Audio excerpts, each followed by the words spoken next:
All right, going live. My first, well, not my first work stream in this channel. I'm not gonna talk that much. I'm just pretty much gonna be working pretty much. That's pretty much what I'm doing. It's all. You are yellow. So I need to brush my teeth. Ugh. I'm gonna go brush my teeth real quick. But first, let me put something on. Let me share my screen.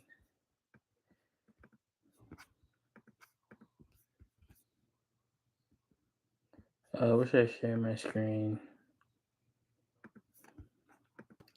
Let me put something on. Let's see. What is there interesting? Okay, let me do this.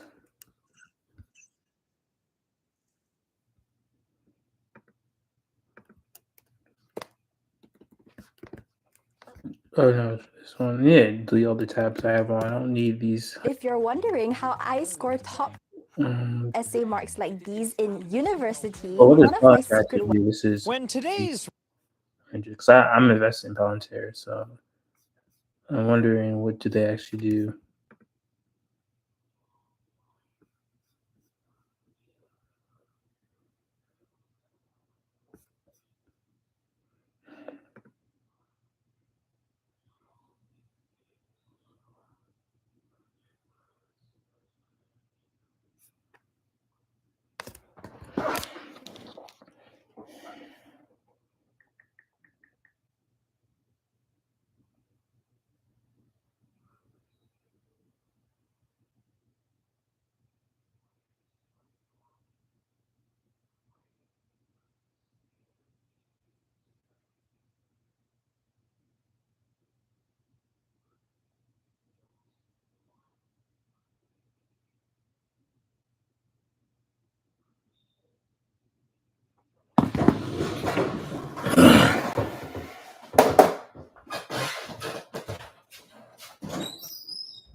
All right. Do-do-do. Mm-hmm. Mm-hmm. All right. Should I? Let me actually. Let me watch. Let me put this on first. Rich and famous tech companies talk about what they do, they usually say something like, "We are connecting the world."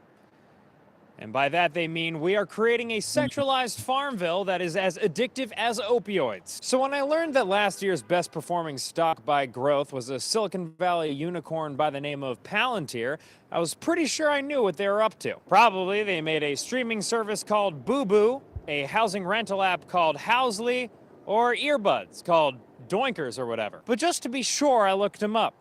At which point it became clear that these cats are a little different from the techies who typically cross my desk. We built this kill chain, the digital kill chain. How do you defend your country and kill your enemies? Our product is used on occasion to kill people. Two things here, folks. First, I have wet my pants. Second, what?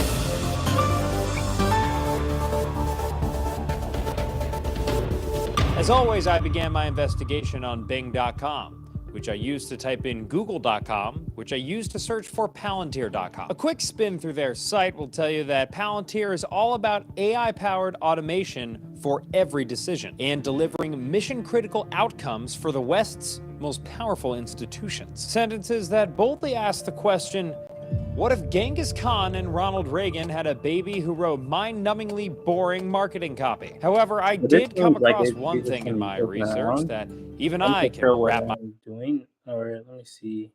Is it anything serious?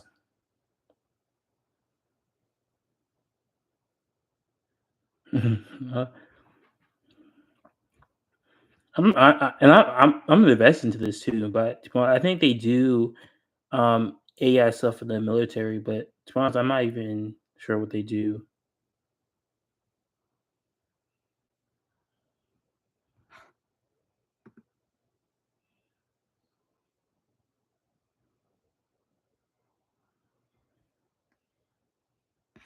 I'm gonna say this for later. They have Apple Crisis. Was this with two investments? Blah blah. World domination. Blog Rock. Most boring job. Went to Miami. Client board is crazy. Interesting. It's weird to add this on screen, but I think that's actually interesting concept. Okay, there's nothing else here. Let me add this to watch later. Let me add this to watch later. Okay. Sharing and just share touch screen.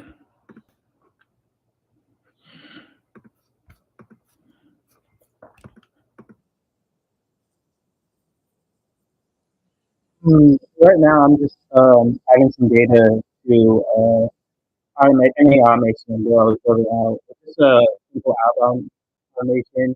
You fill a Facebook, you have a Facebook ad, with interesting ad. There's a form to fill out. Fill out the form. If there's a voices to call them, we'll call them a couple times. They'll pick up. If they don't pick up, if they don't pick up a couple times, we'll start texting them. And yeah, it's a call to text automation pretty much.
I need to do.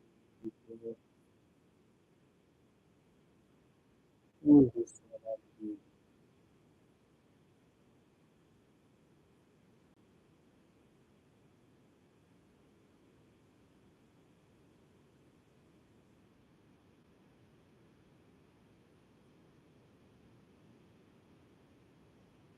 This is.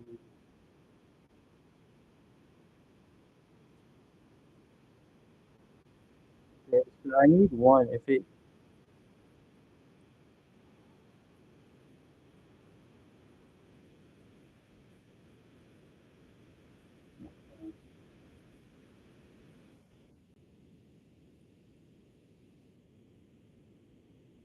So what I'm doing is that I'm adding some data to my edit workbook, and one thing I'm trying to figure out is I have multiple Google Sheets that the NA automation is pulling from to call the agent, and then sometimes and after they call the agent, after they either pick up if they pick up or don't pick up whatever, I still have to add data to the Google Sheet post call, and that's like their name, their email, and whatever.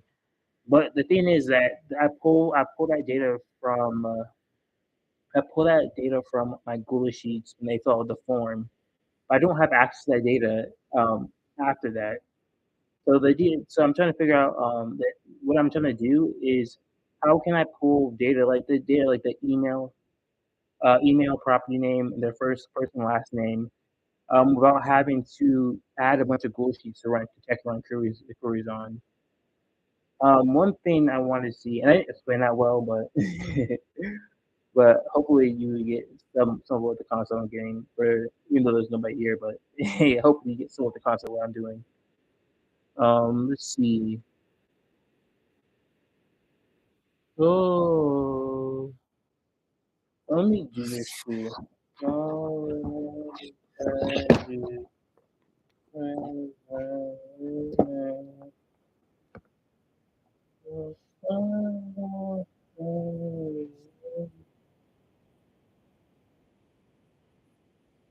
I was actually have to do this instead. Actually, no. There is a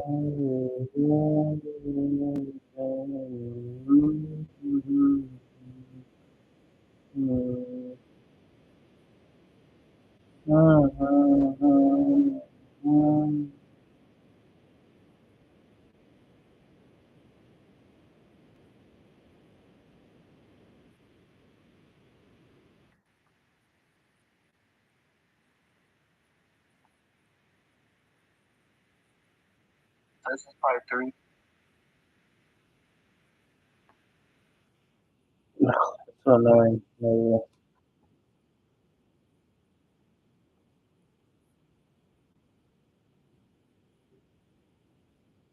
no.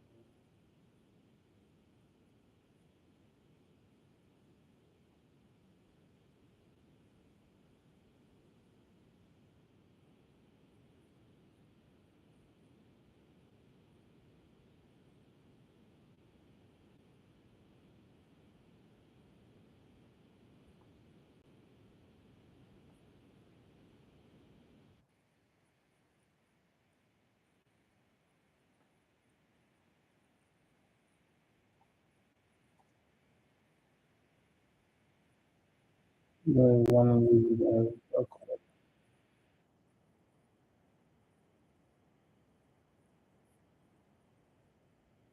Yeah.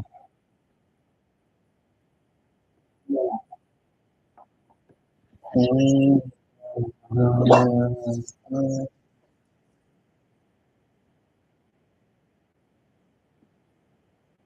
want to ask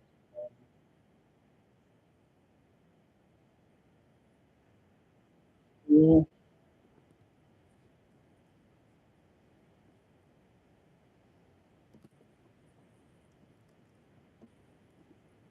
confirm this is you all, you all, uh,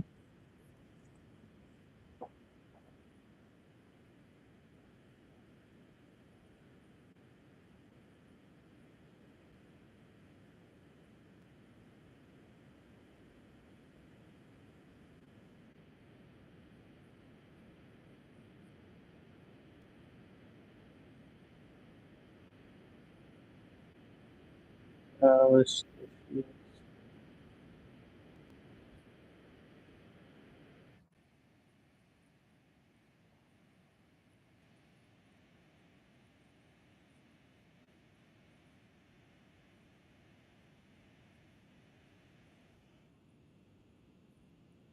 Can this work in NA? Can this work in NA too? Okay.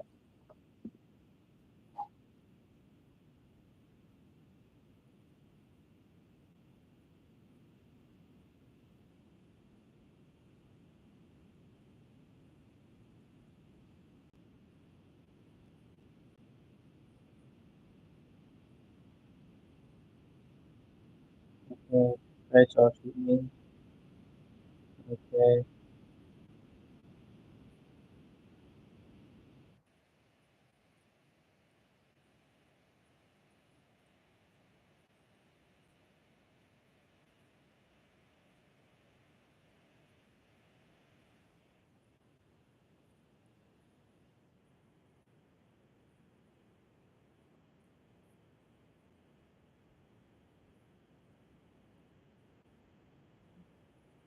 Okay. Let's see. Interesting.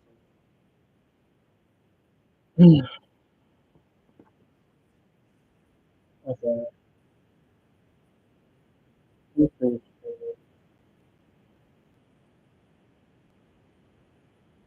Okay. This is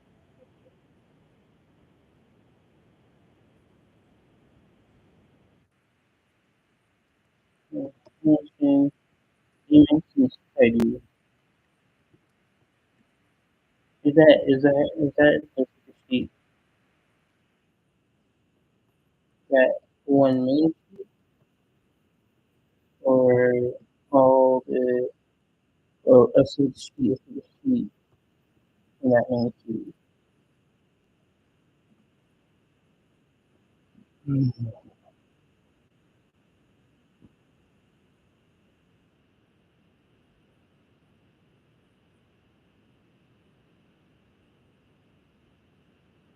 Yeah, very good. What do I how do I get that?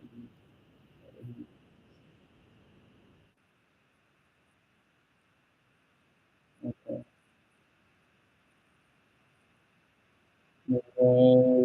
Uh,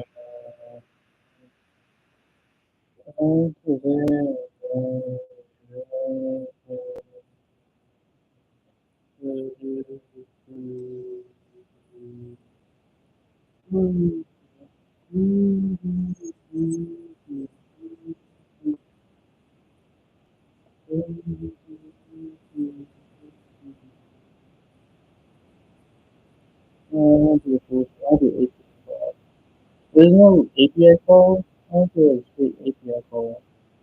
I know Maybach uses API calls. Yeah,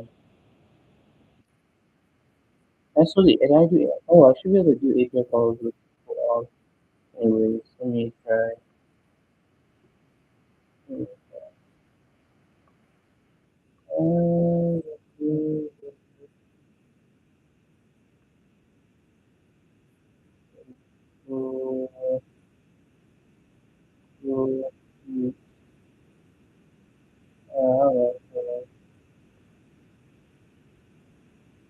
You know why? Because my exactly do that. Oh.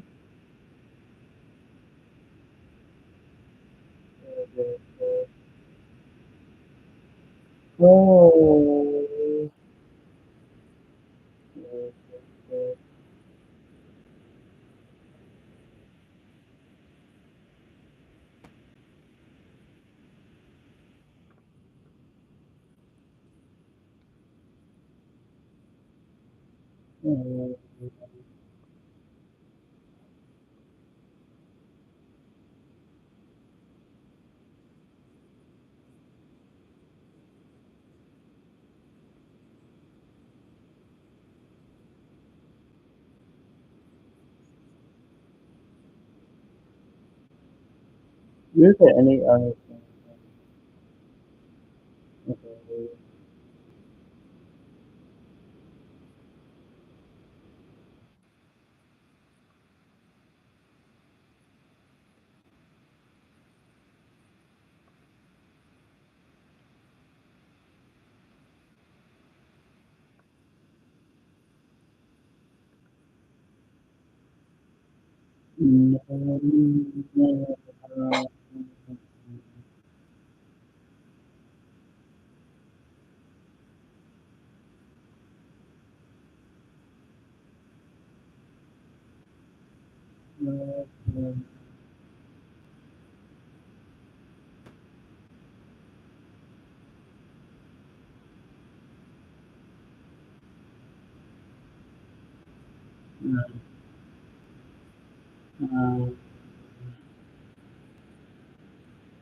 Let me get request.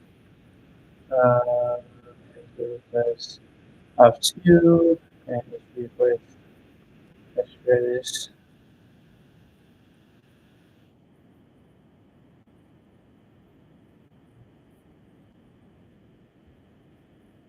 What is the let me do for that?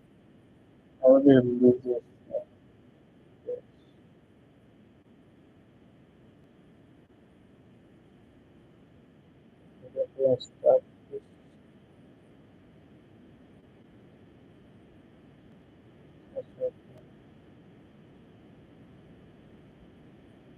Okay, it works. It works. Let's see.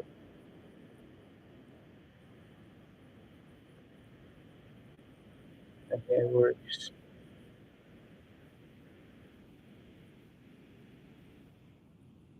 Oh my god. Oh.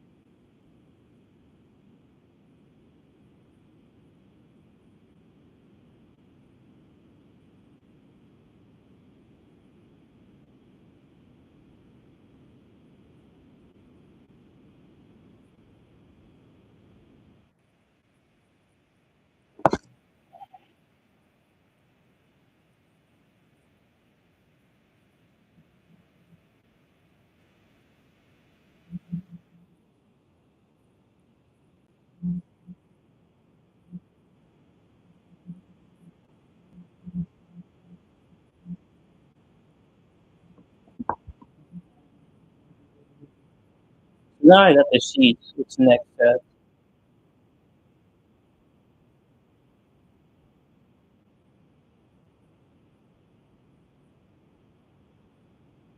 No, okay. Wait,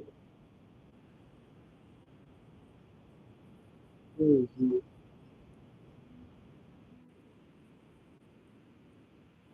No, it's volume.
Mhm.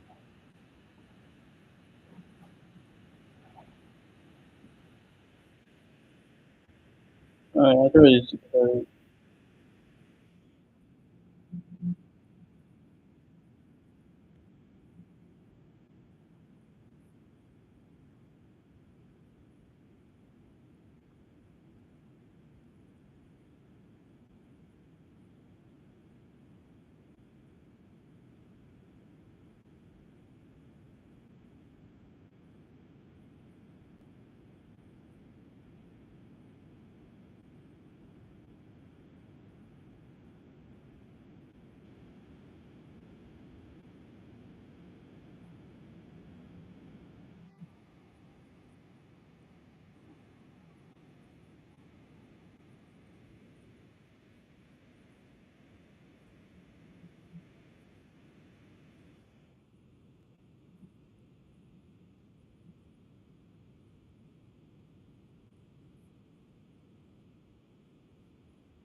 I need to connect to.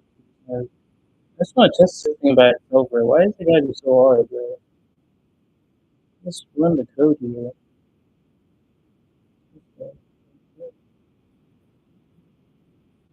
What do you? Like,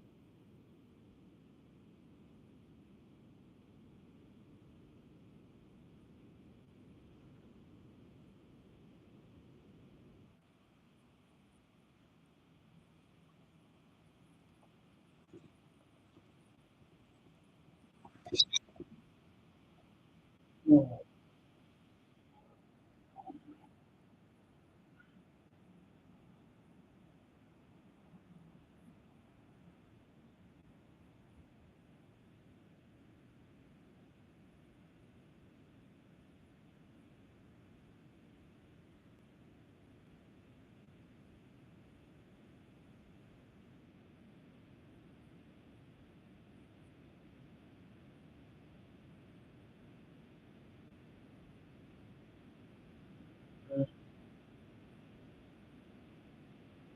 And I guess a hard code chase under it. I'm too lazy. So I said, what? I can. Too lazy. Ooh.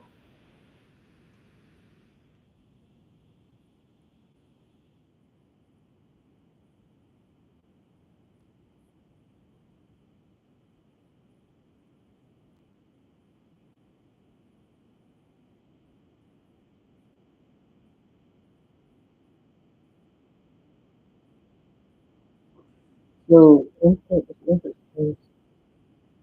how is the C? Is it C? Is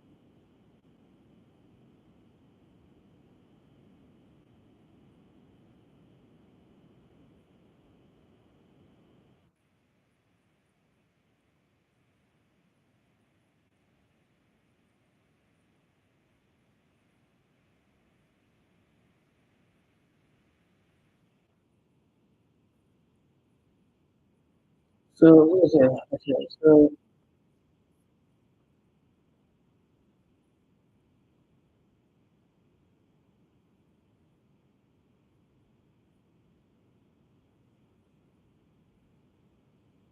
the key here is that why it just doesn't add the case on you're looking to the output the output is based on is it based on needed based on needed based on needed.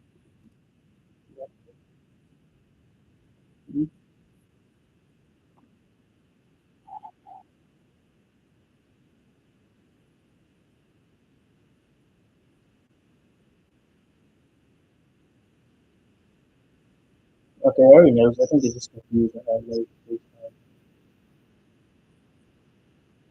on okay, yeah.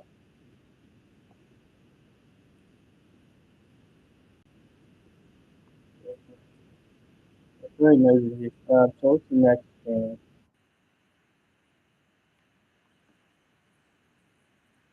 Let's see,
Okay. You make it sense.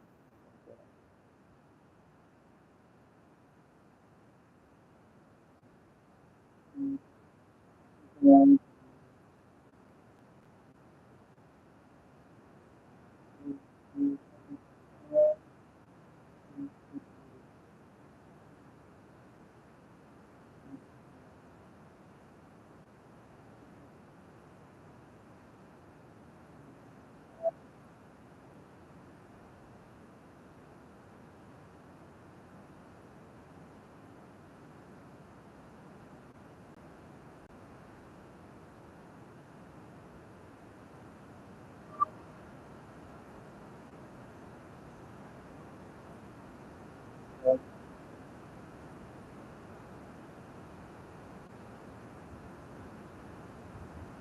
But yeah.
Yeah.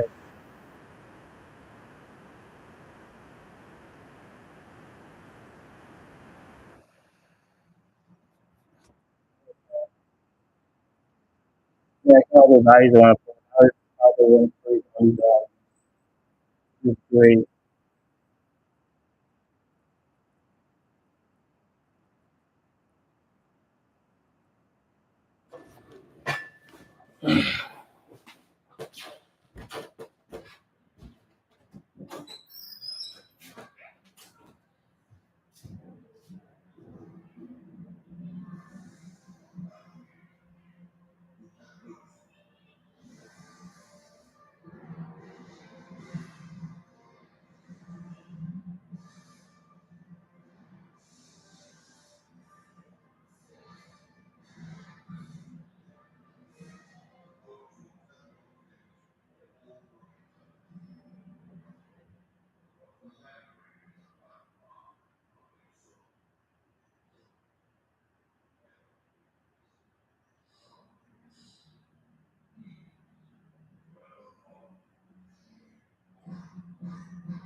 Live, right? Yeah, I'm so live. Ooh, catch up. Look at that. Oh, that's so weird. I thought that's so weird. Look. Ooh. All right, let's continue. Mm. Mm.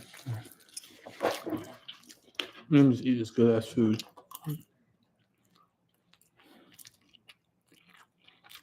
Mm. I put some of these on. So,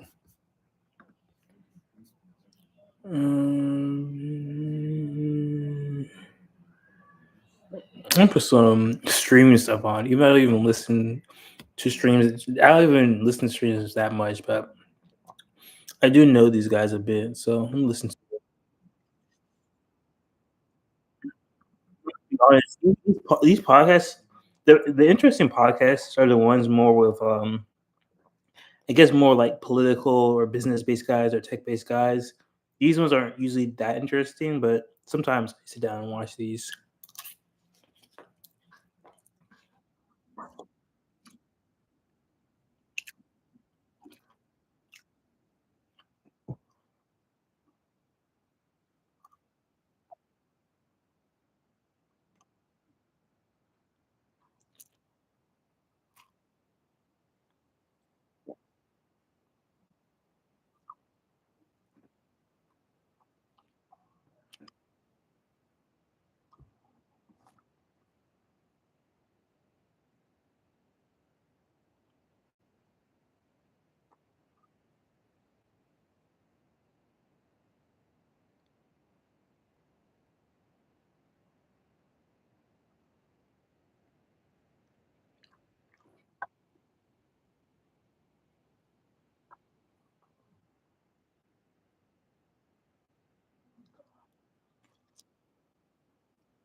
It's so much work.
All right, let's go back.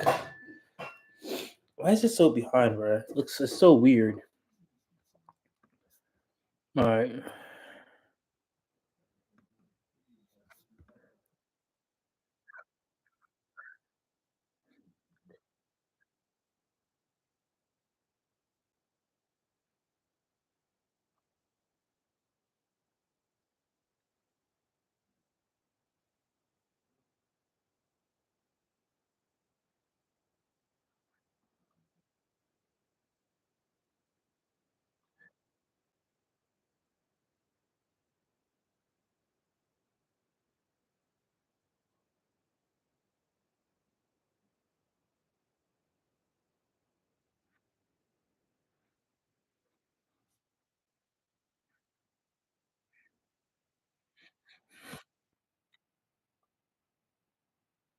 Mhm.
No, I'm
Mhm.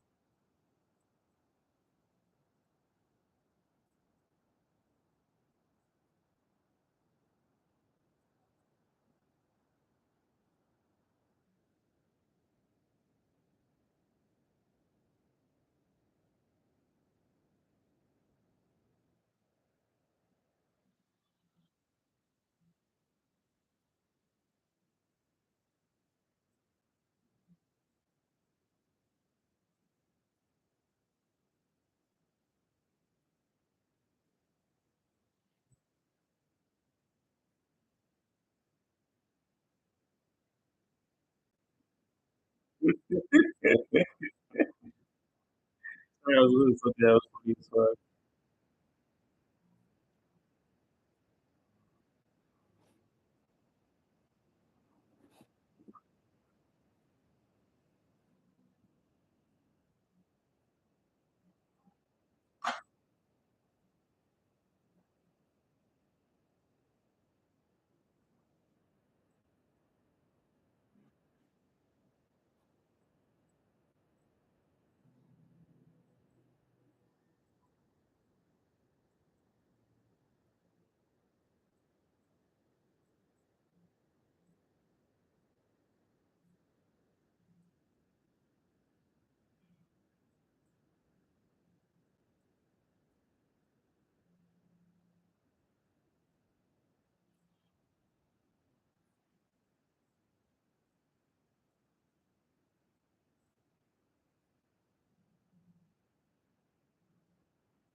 I'm sorry, I'm looking for the background. It's so funny.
Kaisen and I couldn't stop laughing when he found out the real reason why Jinxie and Brekkie Hill broke up once again. Found out the real reason why Jinxie and Brekkie Hill broke up all I can say for like what I've been able to say there is like, I've been watching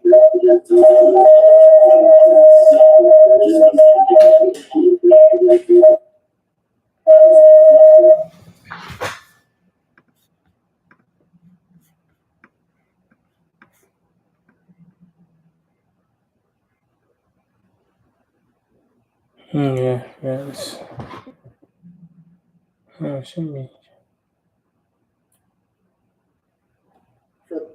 for like the main thing I want to say there is like I have been watching. The main thing I want to say there is like I have been Yeah, I mean, well, it's okay for my brothers to watch shit.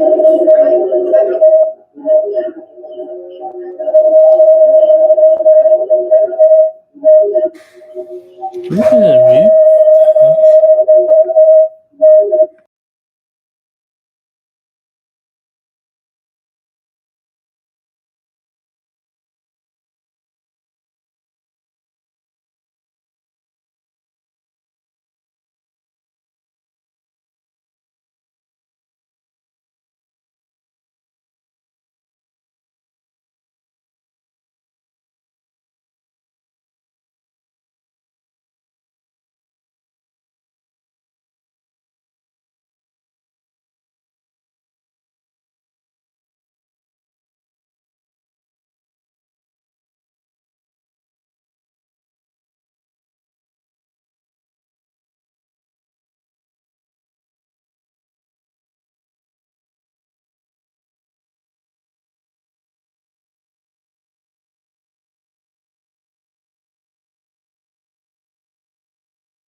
Today,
Hello?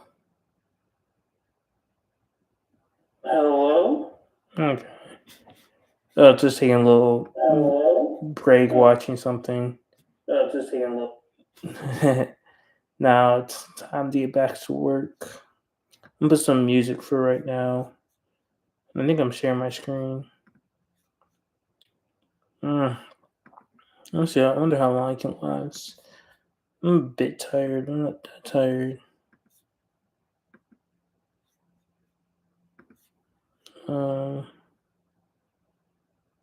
Some music, and then I'll go back to watching some type of chill podcast. Some music first.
Okay, not the test thing.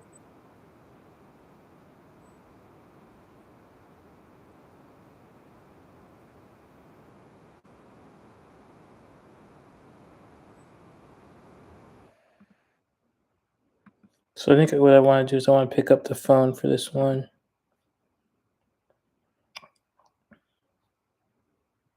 So, and I want to make sure I remove. Let me get the Google Sheets. I'm not sharing my screen for this one. Cool.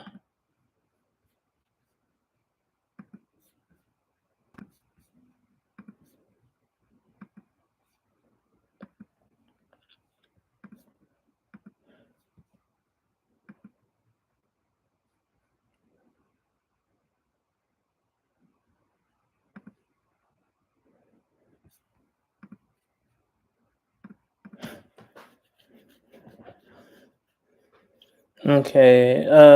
Let's see.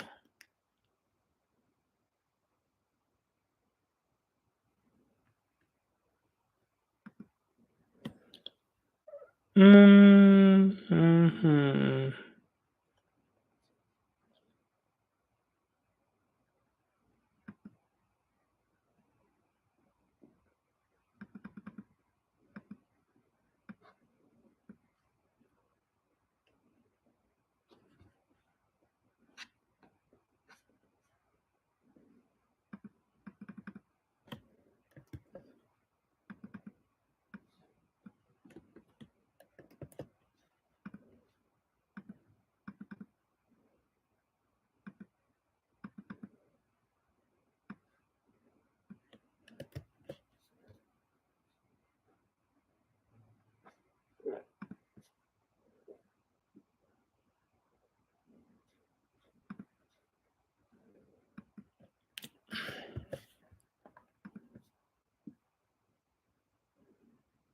Oh, what am I doing? Oops.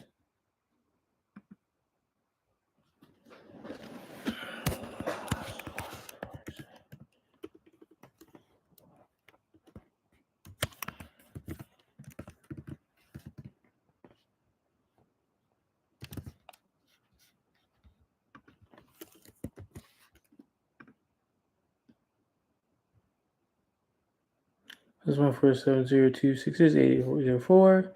Okay, let me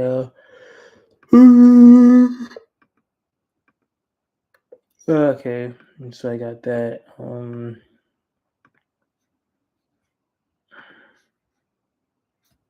Should have. I don't have. I feel like I should have. While I'm doing, I have to re-add everything. It's so annoying. While I'm doing this, let me put something on.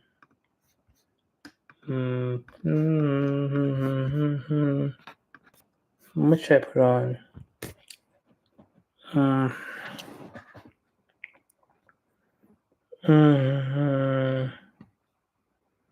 I could just do another random podcast. That won't be. Boyfriend, that's crazy. Hold on, chat. Man, horror is suspicious.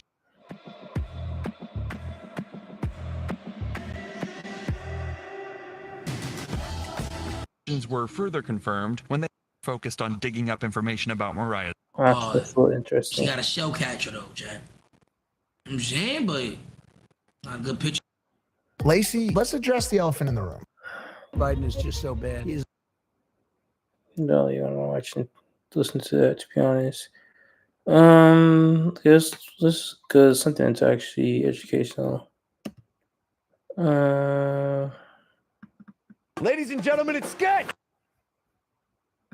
Let's go to something that's actually educational. Let's see, voice AI.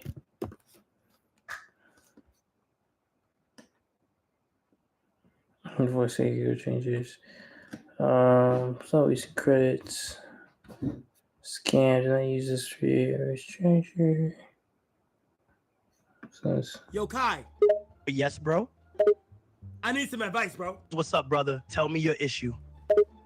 Wait, you're Kai Cenat? Yes, I am. I'm Kai Cenat. What does that mean, brother? Please expand upon that for me. Bro, what do you mean? I'm Kai Cenat. Like, I'm Kai Cenat, bro. So how you Kai Cenat? Please give me more information, bro. I'm not understanding this concept in the slightest. Bro, I'm Kai Cenat, but what is bro on? What are you on? It does actually sound like him. It's crazy. I'm on nothing, but you're on a whole lot. Nah, you on a whole lot, bro. Why the f is you talking like that? Yeah, think. What happened? Yeah. Bro, I swear you talk like a demon. Where you from? A demon. You for real? I'm dead serious. You talk like a demon. Yo, Kai. Yes, bro? I need some advice, bro. What's up, brother? Tell me your issue.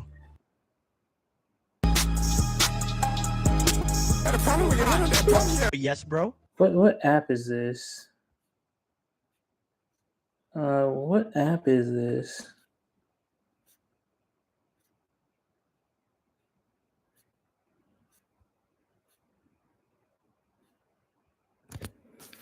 What app is this?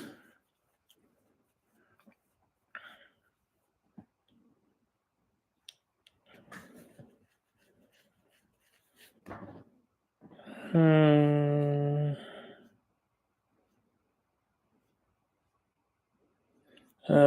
voice. Let me see. AI voice celebrity app. What app is this?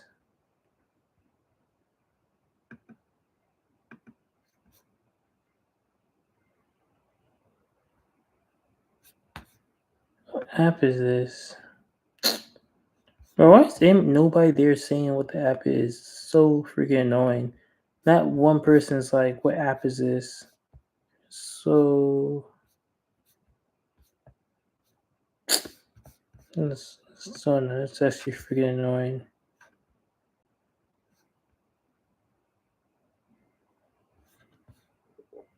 What app is this? I don't figure out later.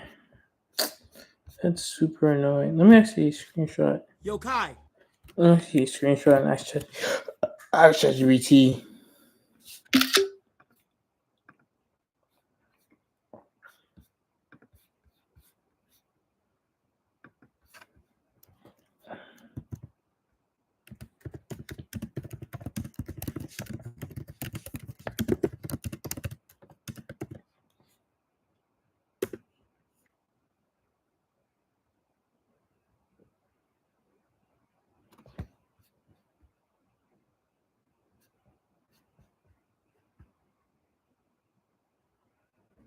No.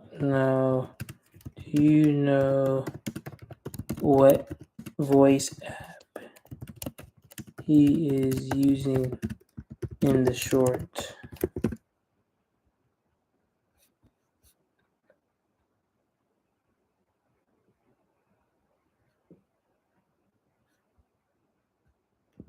Use browse. Use your browse feature to see if you can figure out what popular app influencers have been using.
It says voice mod. Let me see.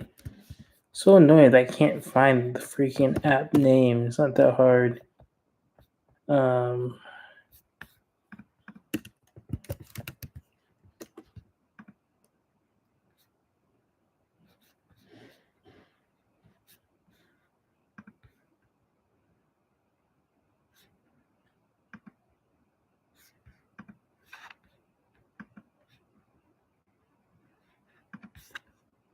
Hmm.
Hmm.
Hmm.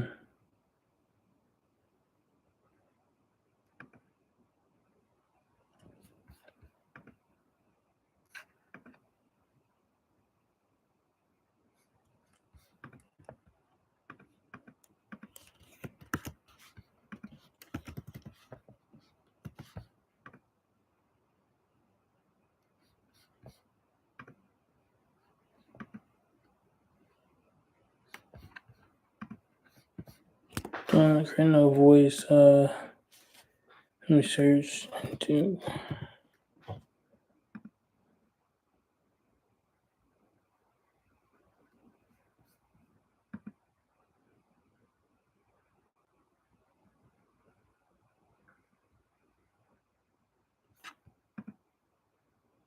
Okay, I think I finally found this thing. Hello?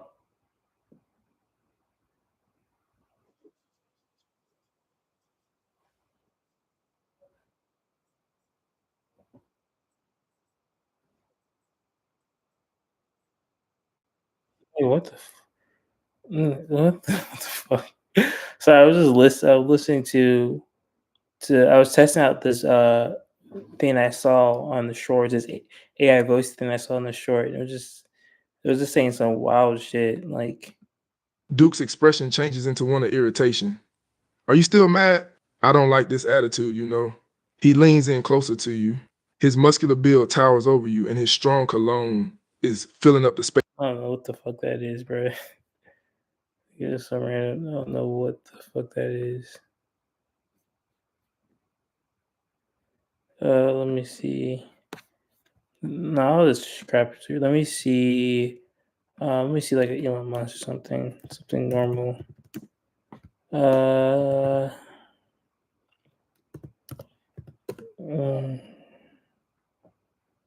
okay, let me see.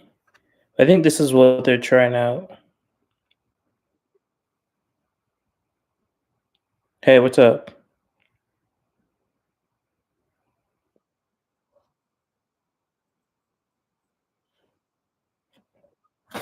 Nothing much. Just building some stuff, some freelancing stuff, and some side projects.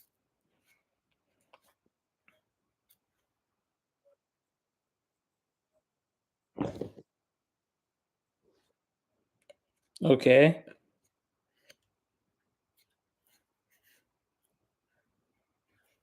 Anything else going on with you?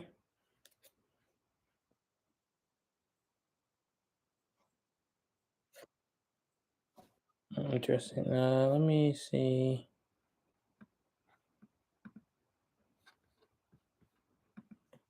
This is interesting. Let me see. Um,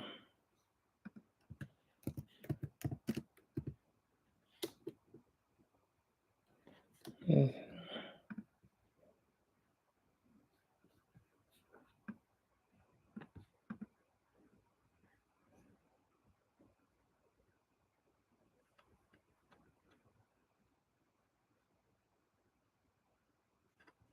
fuck. Hello?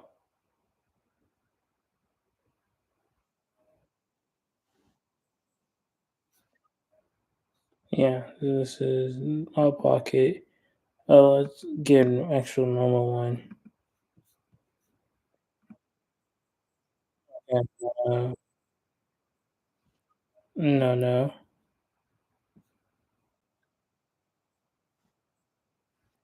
Yeah, I already canceled out of this shit. What the fuck? Oh my gosh, right, go away. What's up? What's going on?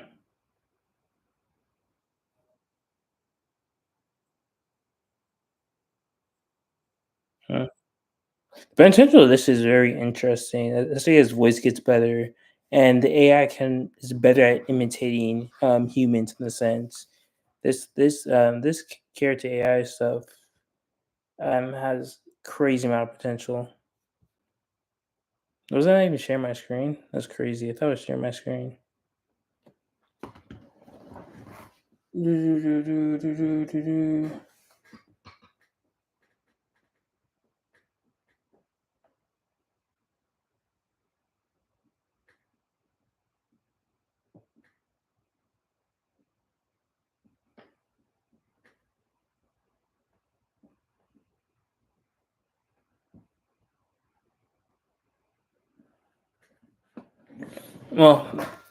if I wasn't sharing my screen, what I was looking at is character AI.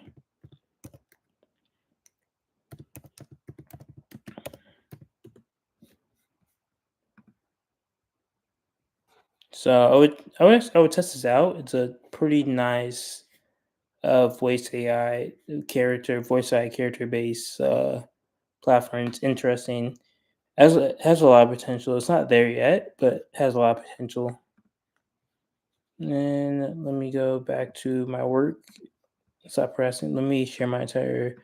Let me share Pacific tab again. Scale I. Let's do this.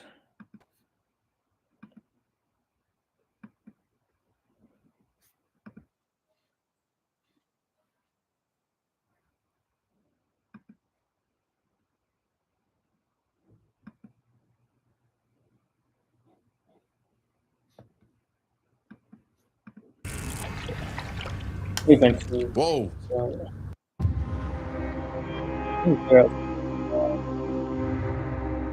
Alex Wang, welcome to the show, man. Yeah, thanks for having me. I'm excited. So am I.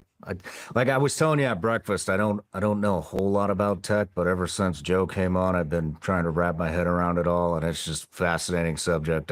I love talking about this subject now, so thank you for coming. Well, it's becoming so critical to national security and all the stuff that you're very passionate about. So, I mean, I think fundamentally tech is like, we got to get it right. Otherwise, stuff gets really dangerous. Yeah, scares the shit out of me. In fact, we were just having a conversation downstairs about you having kids. Yeah. And you're waiting. And Neuralink came up, and I had to pause the conversation. Dude, I'm worried about Neuralink, but it sounds like you're pretty gung ho about it. So, yeah, a few things. So yeah, I mean, what I mentioned is basically I want to wait to have kids until we figure out how Neuralink or other, it's called brain computer interfaces, so other ways for brains to interlink with a computer until they start working. Because there's a few reasons for this. First is in your first like 7 years of life, your brain is more neuroplastic than at any other point in your life, like by an order of magnitude. So there have been examples where, for example, if a kid is born, like you have a newborn that has, let's say they have cataracts in their eyes, so they can't see through the cataracts, and then they live their first 7 years of their life with those cataracts, and then you have them removed when they're like 8 or 9, then even with those removed, they're not going to learn how to see because it's so important in those first 7 years of your development that you're able to see that your brain can like learn how to read the signals coming off of your eyes. And if you don't have that until you're like 8 or 9, then you won't learn how to see. So because it's so important that your neuroplasticity is so high in that early stage of life, I think when we get Neuralink and we get these other technologies, kids who are born with them are going to learn how to use them in like crazy ways. Like it'll be actually like a part of their brain in a way that it'll never be true for an adult who gets like a Neuralink or whatever hooked into their brain. So that's why to wait. Now Neuralink as a concept, or like hooking your brain up to a computer, I kind of take a pragmatic view on this, which is, my day job, I work on AI. I believe a lot in AI. I think AI is going to continue becoming smarter and smarter, more and more capable, more and more powerful. AI is going to continue being able to do more and more and more and more. We're going to have robots. We're going to have other forms for that AI to take over time.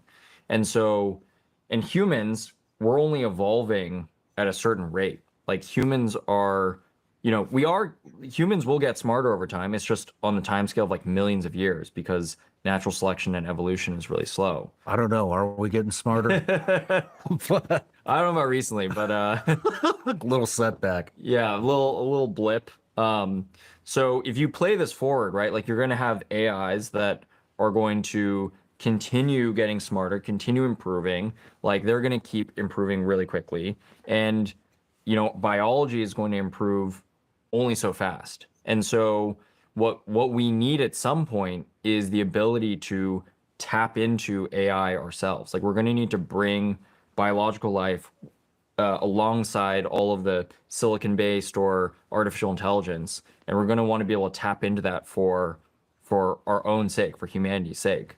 And so eventually, I think we're going to need some interlink or hookup between our brains directly to AI and the internet and all these things. And it is potentially dangerous, and it's potentially, you know, to your point, terrifying and scary, but we just are going to have to do it. Like AI is going to go like this. Humans are going to improve at a much slower rate, and we're going to need to hook into that capability. I mean, what?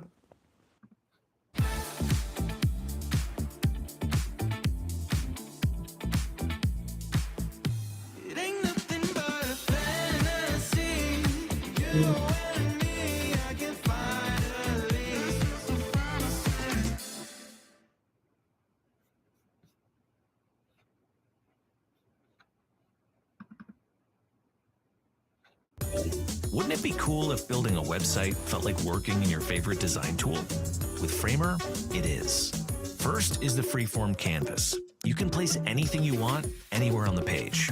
And when you're ready to add more structure, you've got stacks and grids. Make your layouts fluid. Add padding and spacing. Align content to grids. And choose units that work for you. Then add breakpoints and make your site look great on every device. And if you already started in Figma, you don't have to start over. With our Figma plugin, it's simple to copy, paste, and go. Plus, with standardized pages and sections, it's easy to build fast. Framer gives you all the tools.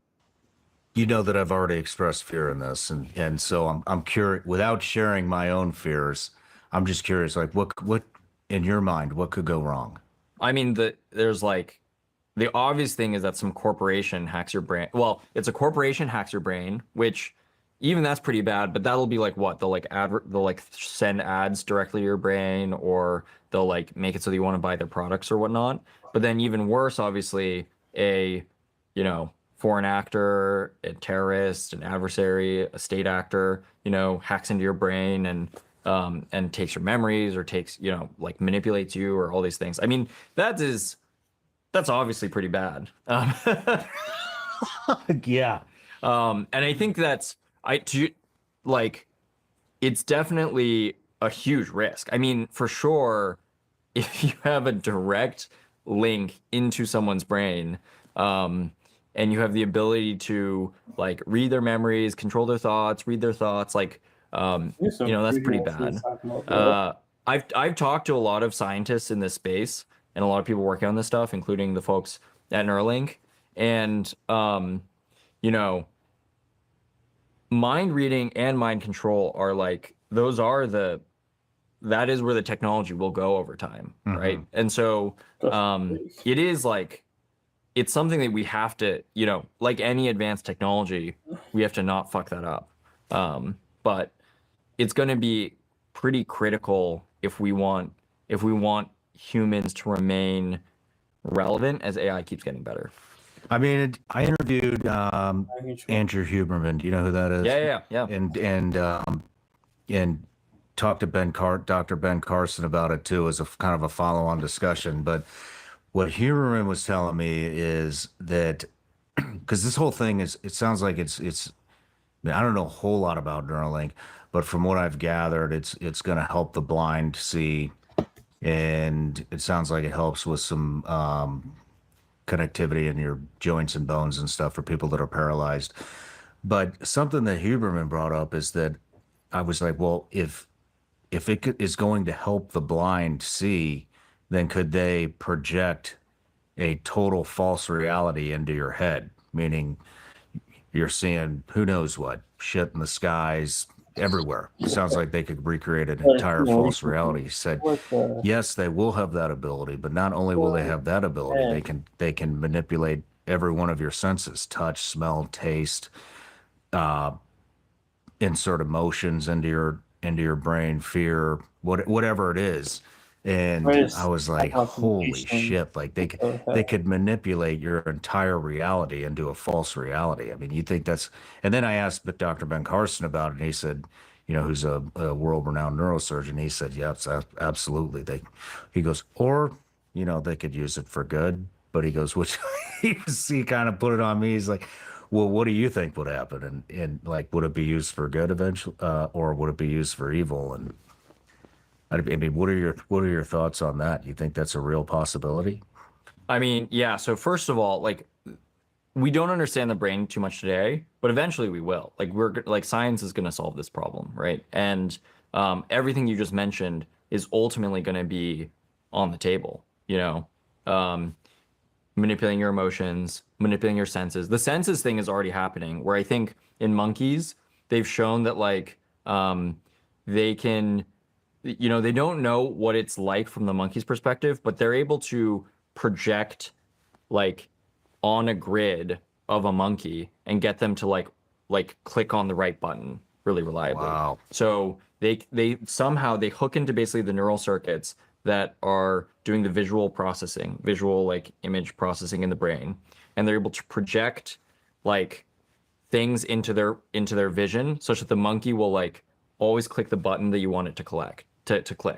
And then, you know, you give it, you know, a treat or something. Damn. And so, yeah, manipulating vision, manipulating your senses, manipulating your emotions. This will be longer term, but like leveraging your memories, manipulating your memories, manipulating like that stuff is on the table. The other stuff that is, I think, more exciting is like being able to hook into AI, and like all of a sudden I have encyclopedic knowledge about everything. And just like, you know, ChatGPT or other AI systems do, I can like think at superhuman speeds. I can, all of a sudden I can like, I have like way more information I can process. Like I can like understand everything that's going on in the world and then process that instantaneously. Like I think there's an element here where it'll legitimately turn us superhuman, from a just cognitive standpoint. But then to your point, like the flip side of that is the risk the other way, which is that you're going to have it's a huge attack vector. Yeah, I mean, like I said, I'm not super tech, but your company, Scale AI, you basically, correct me if I'm wrong, Scale AI is basically the database that the AI uses to come up with its answers and answer your prompts and all of that, correct? Yeah, so we do a few things. So we help large companies and governments deploy safe and secure advanced AI systems. We help with basically every step of the process, but the first thing that we were known for, and we've done very well, is exactly what you're saying, which is creating large-scale data sets and creating data foundry is what we call it, but creating the large-scale data production that goes into fueling every single one of the major AI models. And, you know, if you ask questions in ChatGPT, you know, that question, you know, it's able to answer a lot of those questions well because of data that we're able to provide it.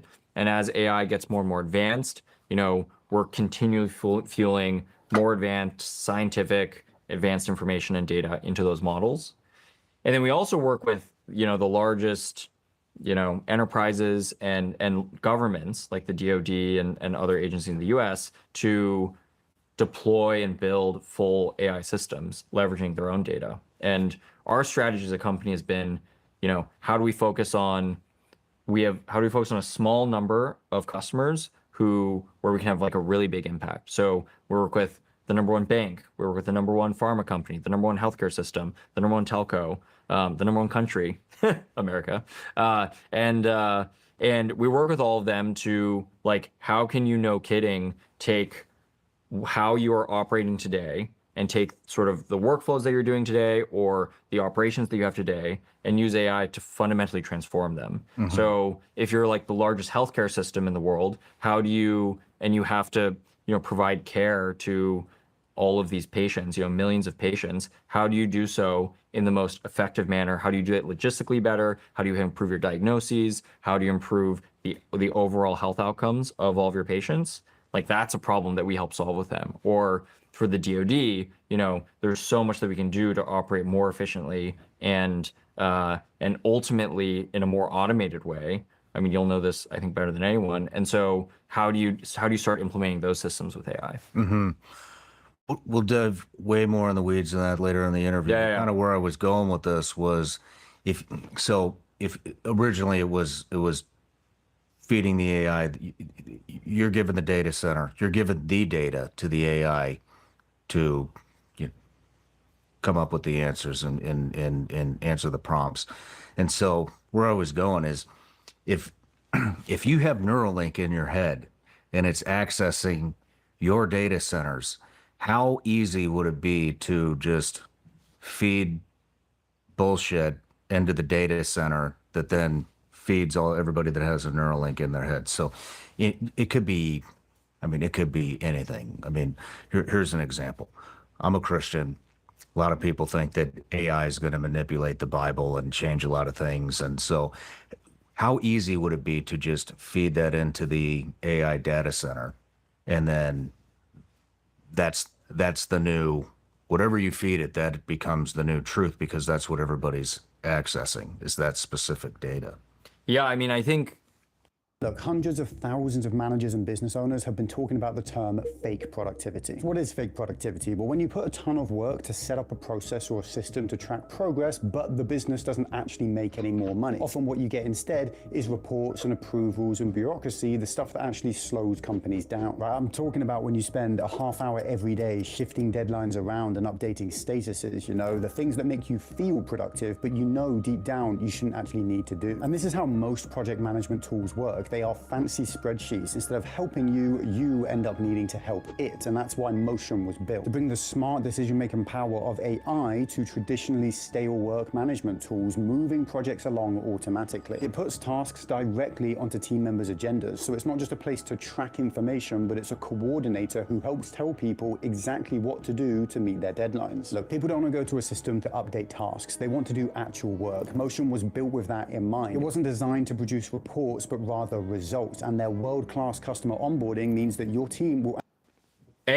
Yes, for sure. That's a huge risk. And this is one of the reasons why I think it's really important that US or other democratic countries lead on AI versus the CCP, like the Chinese Communist Party, or Russia or other autocratic countries, because the potential to utilize even AI today, by the way, you can use it to propagandize to a dramatic degree. But yeah, once you get towards, you have Neuralink or other brain-computer interfaces that can directly, insert thoughts into people's brains. It's extreme power that has never existed before.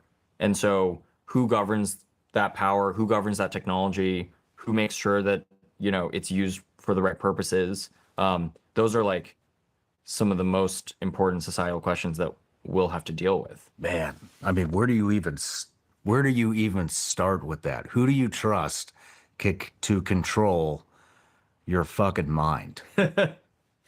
Yeah, I think, well, it's interesting. I think the one thing that I think has been, I think a lot of people kind of understand it now, and we were talking a little bit about this at breakfast, is like, even the degree to which even just general media today kind of controls your mind, or controls the opinions you have or the beliefs you have. And, we were talking about does the media prop up certain military forces to make them seem far more fearsome than they actually are? And there's some low grade, you can kind of view some low grade forms of propaganda manipulation. All that stuff is happening, let's say on a scale of 1 to 10 at the 1 or 2 level today. And then once you have Neuralink or other devices, it's going to be a 9 or a 10. And I think it's really hard. I don't think any country is prepared to govern technology as powerful as a technology that we're going to be developing over the next few decades. Yeah. Like AI, I don't know if we're prepared. Brain-computer interfaces, I don't know if we're prepared. Large-scale robotics, I don't know if we're prepared. Like these are technologies that are just so much more powerful than anything that has come before. Sometimes people will say like, you know, AI is the new mobile. You know, it'll be as big as mobile phones. And it's just, no, it's going to be like 1,000 times bigger and more important and like more impactful. And it's not clear that we did the best job regulating mobile phones even. So it's going to be really important that we get it right. If you ever feel like the modern world is wearing you down, things like EMFs, artificial light, seed oils, microplastics, chronic stress, it seems like our biology wasn't designed for these modern assaults, and it's probably taking a toll on all of us. Armra colostrum is a bioactive whole food that can help revive cellular signaling and help bolster our health from within. Colostrum is nature's finest whole food, packed with over 400 bioactive nutrients that work at a cellular level to help strengthen your immune health, help fortify gut health, and help kickstart your metabolism. I've been using Armra ever since they sent me some to try, and now I have a lot more energy. It's part of my daily routine now. I take it in the morning and after workouts. Are you ready to reclaim your health? We've worked out a special offer for my audience. Receive 15% off your first order. Go to tryarmra.com/SRS or enter SRS to get 15% off your first order. That's TRYARMRA.com/SRS. These statements and products have not been evaluated by the FDA. These products are not intended to diagnose, treat, cure, or prevent any disease or condition. When your metabolism is working properly, you can feel the benefits in literally every aspect of your life. Lumen is here to help. Lumen is one of the world's first handheld metabolic coaches that can help measure your metabolism through your breath. Just breathe into your Lumen and get a world of insight. Because your metabolism is at the center of everything your body does, and optimal metabolic wellness translate to benefits like improved energy levels, better fitness What is this results, ad, bro? and more. I check mine every morning. Everybody. Mr. Wonderful here. My friend Howard Marks is the co-founder of Activision, the gaming giant. If it gets what I mean, you could basically instantaneously have an entire army, an entire nation that's linked into your thoughts, your way of thinking, and manipulate that entire population to do who the hell knows what. Hopefully something for good, but you know how things generally wind up going. But you're gung ho about this stuff. Would you put it in? I would put it in, but I would be, you know, there's a few things that need to happen before I'd be willing to put it in. First, I would need to really feel good about the cyber offense defense posture. Like I need to have really good confidence that I would be able to defend from any attacks, like any sort of cyber attacks into, you know, my brain interface. And that's one big bar. And then I would need to feel pretty confident. I would need to feel confident that there were, that it wouldn't deeply alter my consciousness in any major way. Like, and that I think you would see from data of other people who like use it, and you just kind of get a sense just from like other people adopting it. Those would be the two things I would need to like feel really, really confident about. It's a big thing. It's a big thing. Well, the last thing, you know, and then we should talk about other stuff, but the last thing about this is, you know, one of the things that, you know, there's a lot of talk right now about how humans will live forever, right? Or like, can humans live forever? How do you not die? And a lot of that's focused on keeping our human bodies healthy and keeping our, you know, how do you take care of yourself? How do you take care of your human body? How do we cure diseases such that like humans can live to hundreds and hundreds of years? But I think what's the actual end game is that we figure out how to upload our consciousnesses from our meat brains into a computer. And I kind of think about Neuralink or other like other bridges between your brain and computers as like the first step there. Well, hold on. There's a whole nother rabbit hole.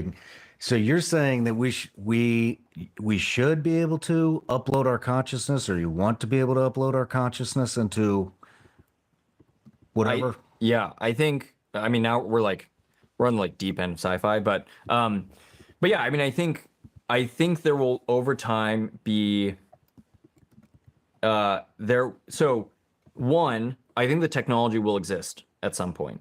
We're not close today, right? We barely have Neuralink, kind of working, right? So we're not close, but the technology will exist to upload your consciousness onto a computer. Holy shit. And then, okay, let's say we're sitting here, it's like 50 years from now, this technology exists, and you're asking the question, are people going to upload their consciousness? Well, first off, there's a lot of people who naturally would, like people with terminal illnesses, people near death, people who are like very fringe and like experimenting with this new technology. There will be a class of people who will just initially do it, and then as that starts to happen, and they upload their consciousness, if you have you have these sort of like digital intelligences, that's true immortality. That's the closest thing you'll get to true immortality. And so I think it's going to become like, once the technology exists, when it exists, it's going to become quite, it's probably going to become a very natural path for most humans to go down. So what do you think happens if you get your consciousness uploaded in? What would it even be uploaded into? Like a cloud or something?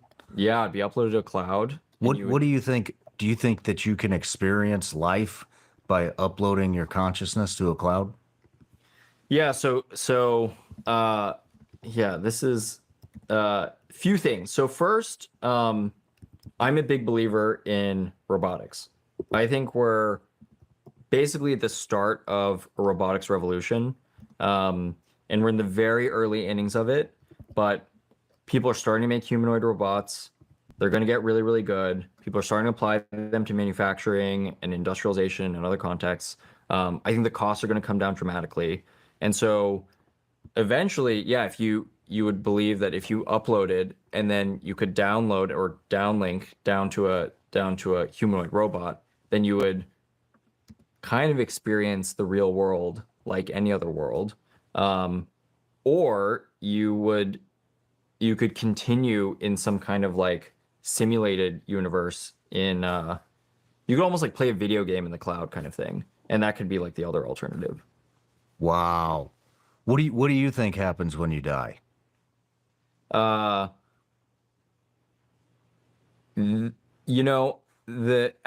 AI has gotten, so Elon always talks about how we live in a simulation, right? And I remember when I first heard him talk about this, I was like, no, this is like, I don't believe that. I don't believe we're in a simulation. But as AI has gotten better at simulating the world, like, I don't know if you've seen these AI video generation models, like Sora or Veo or some of these models, but they can produce videos that are totally realistic. Most people could not tell the difference between AI. Well, we're seeing this AI generated video and real video, and as that's happening, it's making me think more and more that we probably live in a simulation. No shit. Yeah. How do you this is already fascinating. We haven't even got to the interview yet.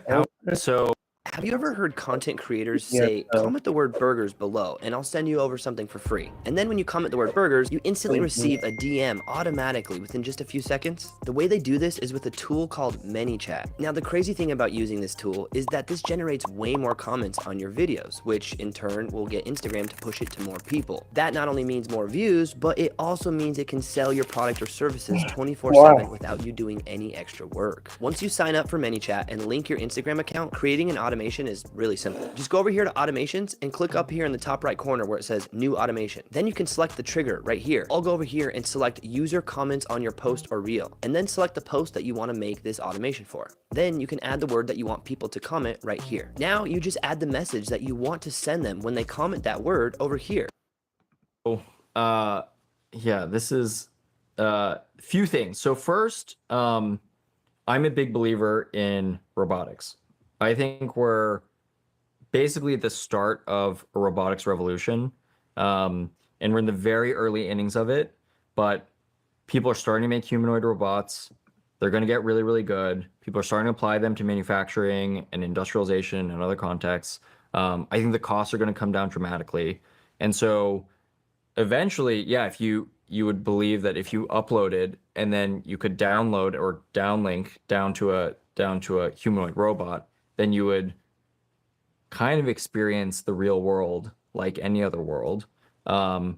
Or you could continue in some kind of like simulated universe in you could almost like play a video game in the cloud kind of thing. And that could be like the other alternative. Wow. What do you think happens when you die? You know, as AI has gotten so Elon always talks about how we live in a simulation, right? And I remember when I first heard him talk about this, I was like, no, this is like, I don't believe that. I don't believe we're in a simulation. But as AI has gotten better at simulating the world, like I don't know if you've seen these AI video generation models like Sora or Veo or some of these models, but you know, they can produce videos that are totally realistic. Most people could not tell the difference between AI. Well, we're seeing this AI generated video and real video. And as that's happening, it's making me think more and more that we probably live in a simulation. No shit. Yeah. How do you this is already fascinating. We haven't even got to the interview yet. How do you think we're living in a simulation? I mean, I know they say they cannot disprove it. Yeah, you can't, like, it's kind of one of these things. There's no way to prove or disprove that you live in a simulation. And so but it's like any, you know, afterlife thought or religious thought, like all these things, they're like fundamentally unprovable. But the reason I think it's the case is I think in our lifetime we are going to be able to create simulations of reality that will be hyper realistic. Like I think we are going to create the ability to simulate different versions of our world with hyper realistic accuracy, and that will happen over the next few decades. And if we can, like, it's kind of like that Rick and Morty episode where if we have the ability as an intelligent race to produce, you know, millions of simulated worlds, then the likelihood is that we're probably also the simulation of some other more intelligent or more capable species. Where do you think consciousness goes right now when you die? What if we are the super advanced robotics? Yeah, I think and your consciousness gets downloaded into another body generation. Yeah, that would be that's something like one way to think about it, which is like, yeah, it's all this big simulation that's running, and as soon as like, you know, you get kind of like downloaded or like taken off or like decommissioned from, you know, one entity, you get like, you know, uploaded to another entity kind of thing. It's kind of that's plausible. I think there's another world where like consciousness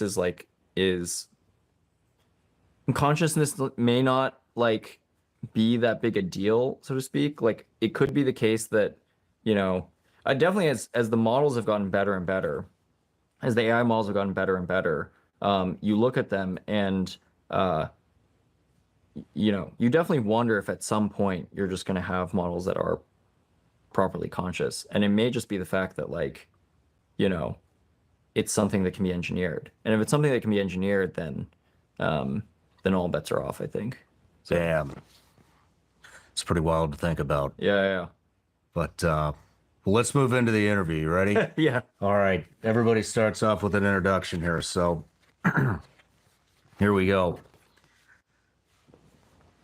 Alex Wang, founder and CEO of Scale AI, a company that's backbone of the AI revolution, providing the data and infrastructure that powers the AI revolution.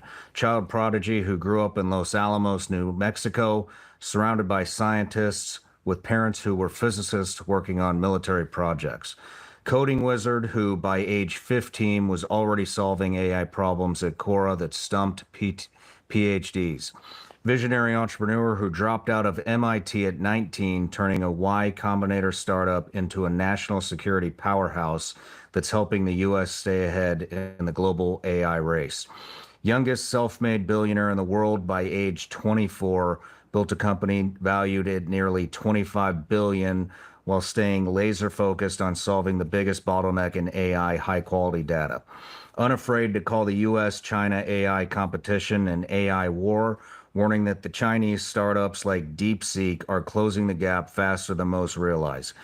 Guided by your mission to build a future where AI drives progress, security, and opportunity. And so there's a big question right now that everybody's thinking about. Is AI the next oil?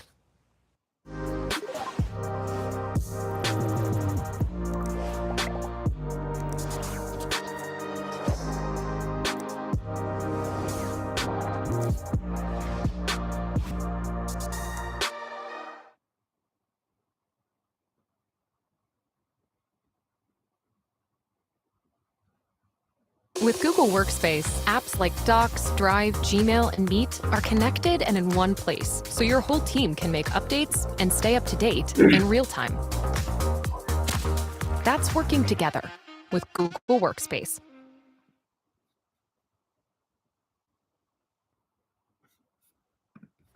Yeah, I think few thoughts there. In some ways, yes, in some ways, no. So AI is definitely the next, some ways in which it is the next oil. AI will fundamentally be the lifeblood of any future economy, any future military, any future government.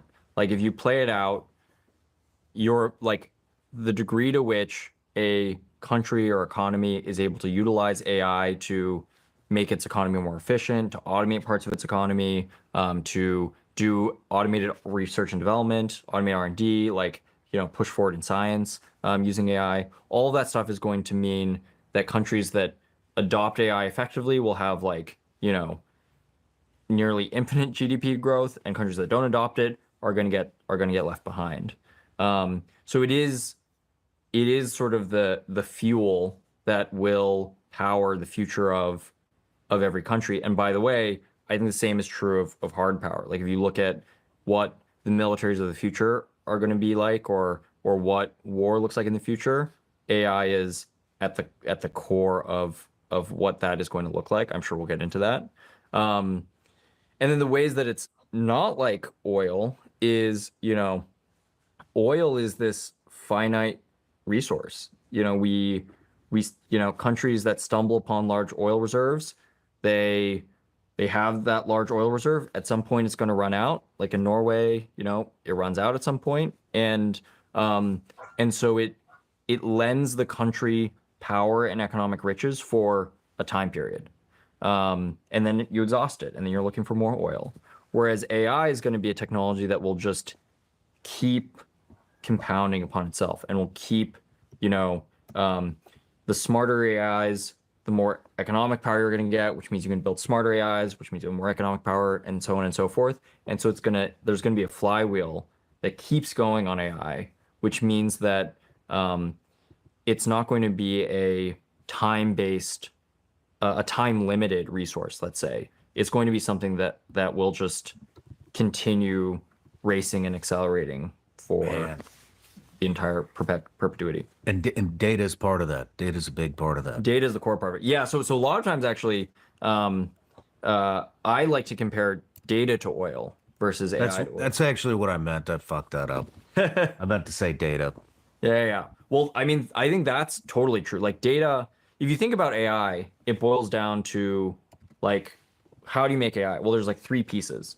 There's the algorithms, like the actual code that goes into the AI systems that, really smart people have to write. I used to, write some of these algorithms back in the day. Then there's the compute, the computational power, which boils down to large scale data centers. Do you have the power to fuel them? Do you have the chips to go inside them? Like that's like a large scale industrial project in question. And then data. Do you have all of the lifeblood? Oh, do you have all of the data that feeds into these algorithms that they learn off of? And it's really kind of like the raw material for a lot of this intelligence.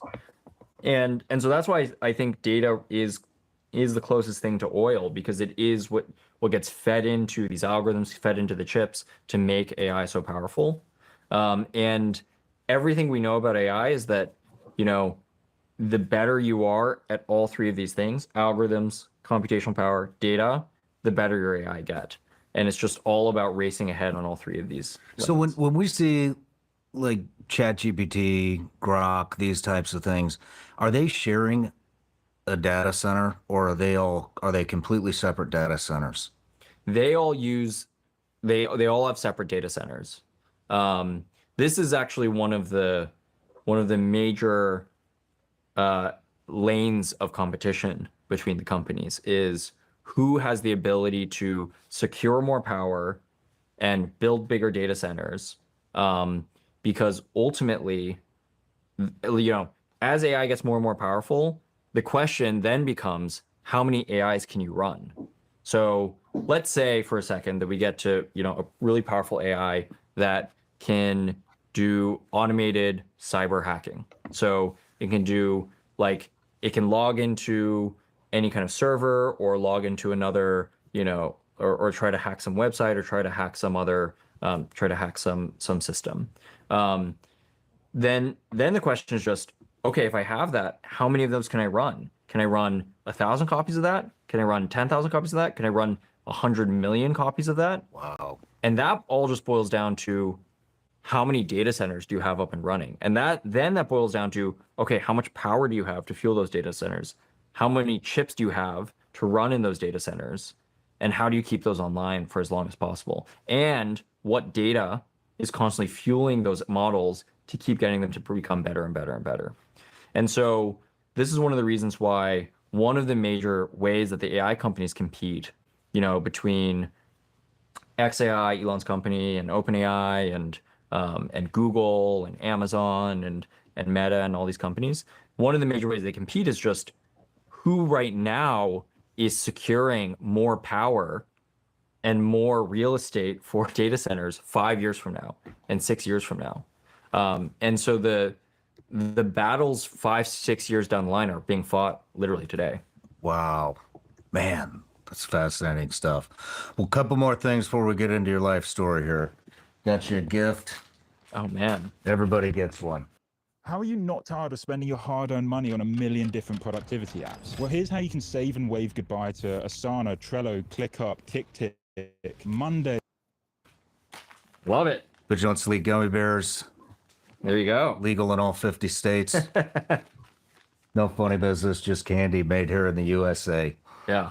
And then one other thing, got a Patreon account. It's a subscription account. It's turned into quite the community.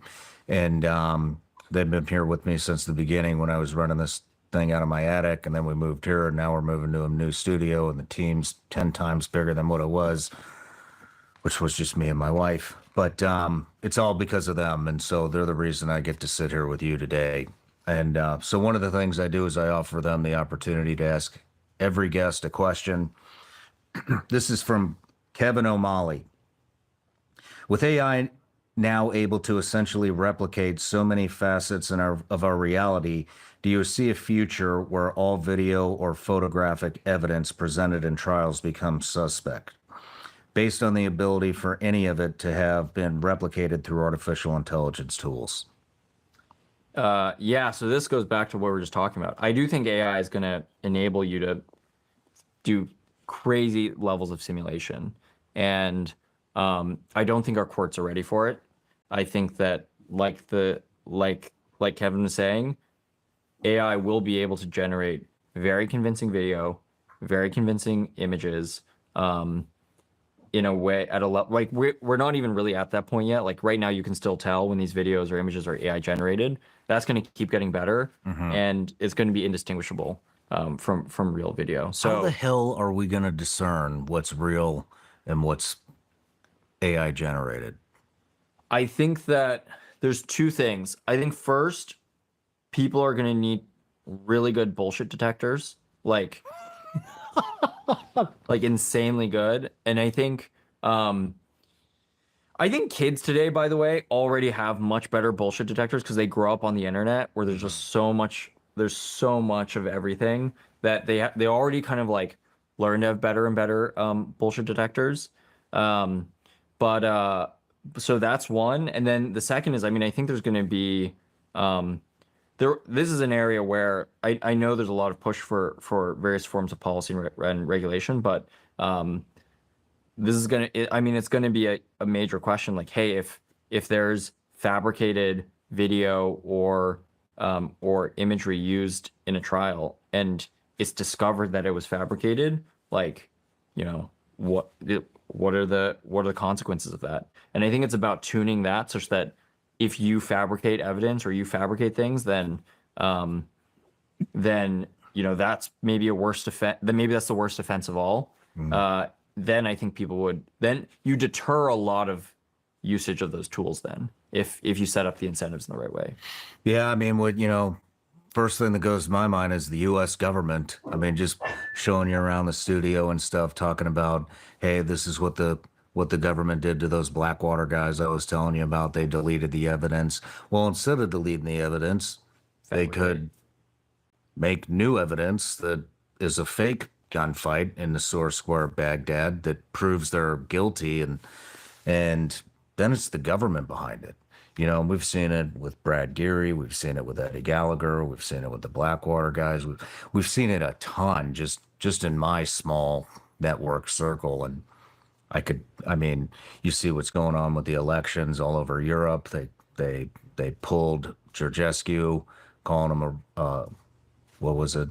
I don't know, some under Russian influence. Marine Le Pen in France, done. I mean, they were talking about pulling somebody in Germany not too long, maybe about 6 months ago, and it's just, man, it's fucking crazy, you know, and scares the hell out of me. Scares the hell out of me, because then they can just frame anybody they want. Yeah, I think definitely one of the outcomes of AI is that institutions that have power today will gain way more power. Yeah. It's not naturally democratizing. It's a centralizing kind of technology. And so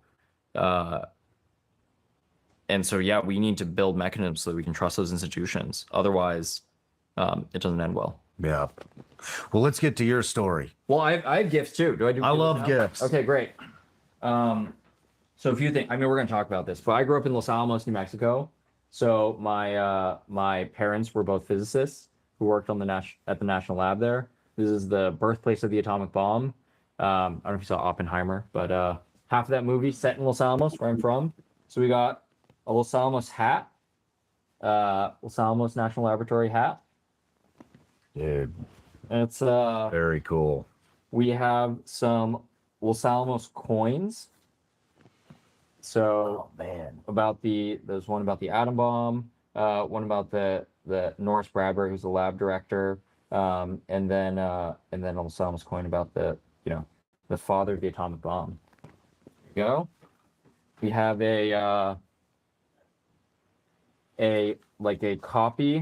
basically a copy of all the manual that they gave to the scientists that got declassified.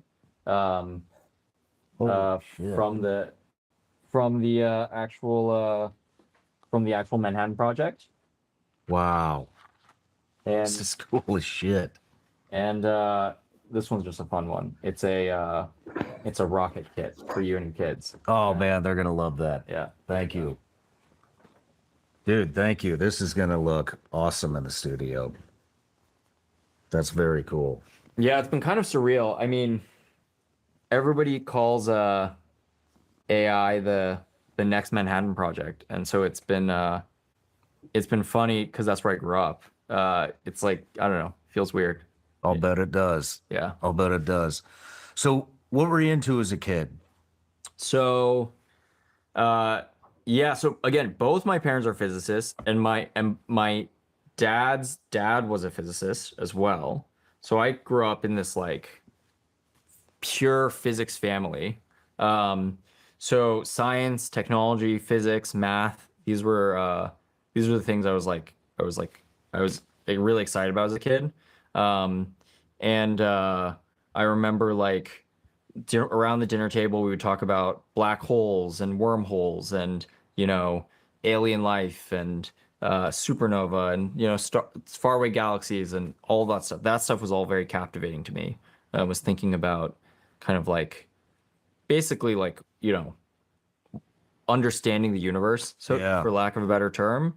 And then I really liked math, and I realized kind of, you know, in fourth grade, I entered my very first math competition, which is a thing. And I like it was in the whole state of New Mexico, and I scored the best out of any fourth grader in New Mexico, which and then that like activated this like competitive gene in me, and then I just started like, you know, I got consumed by math competitions, science competitions, physics competitions. What kind of math are you doing in fourth grade?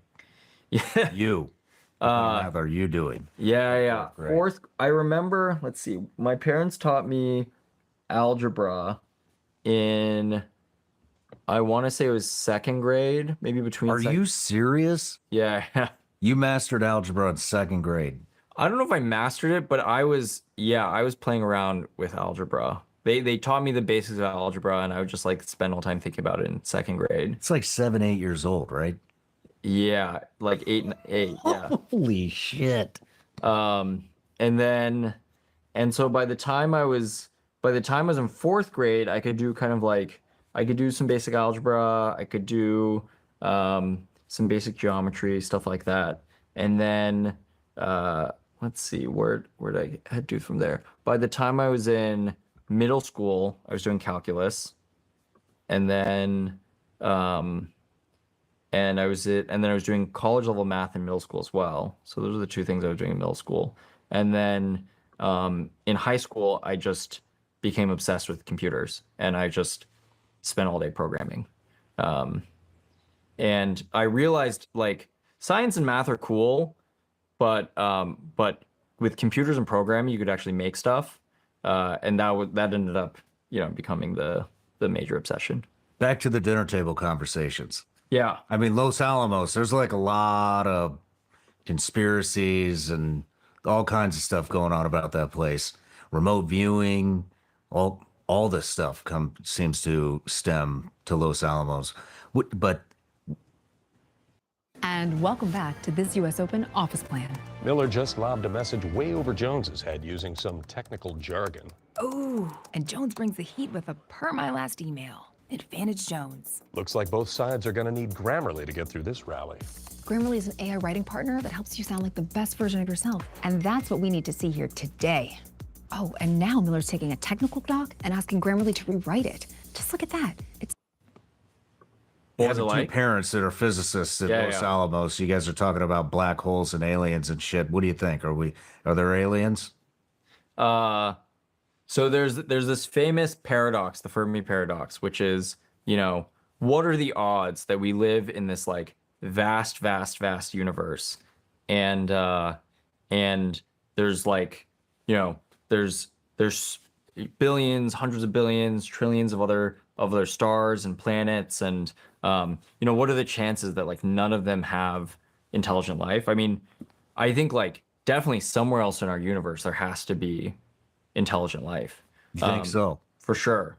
But the benefit, or I don't know if the benefit, but like part of the issue is if we're really, really, really far apart, like millions of light years apart, hundreds of millions of light years apart, there's no way we're ever going to communicate with each other. Like we're just like super duper far away from each other. So I think that's plausible. And then there's the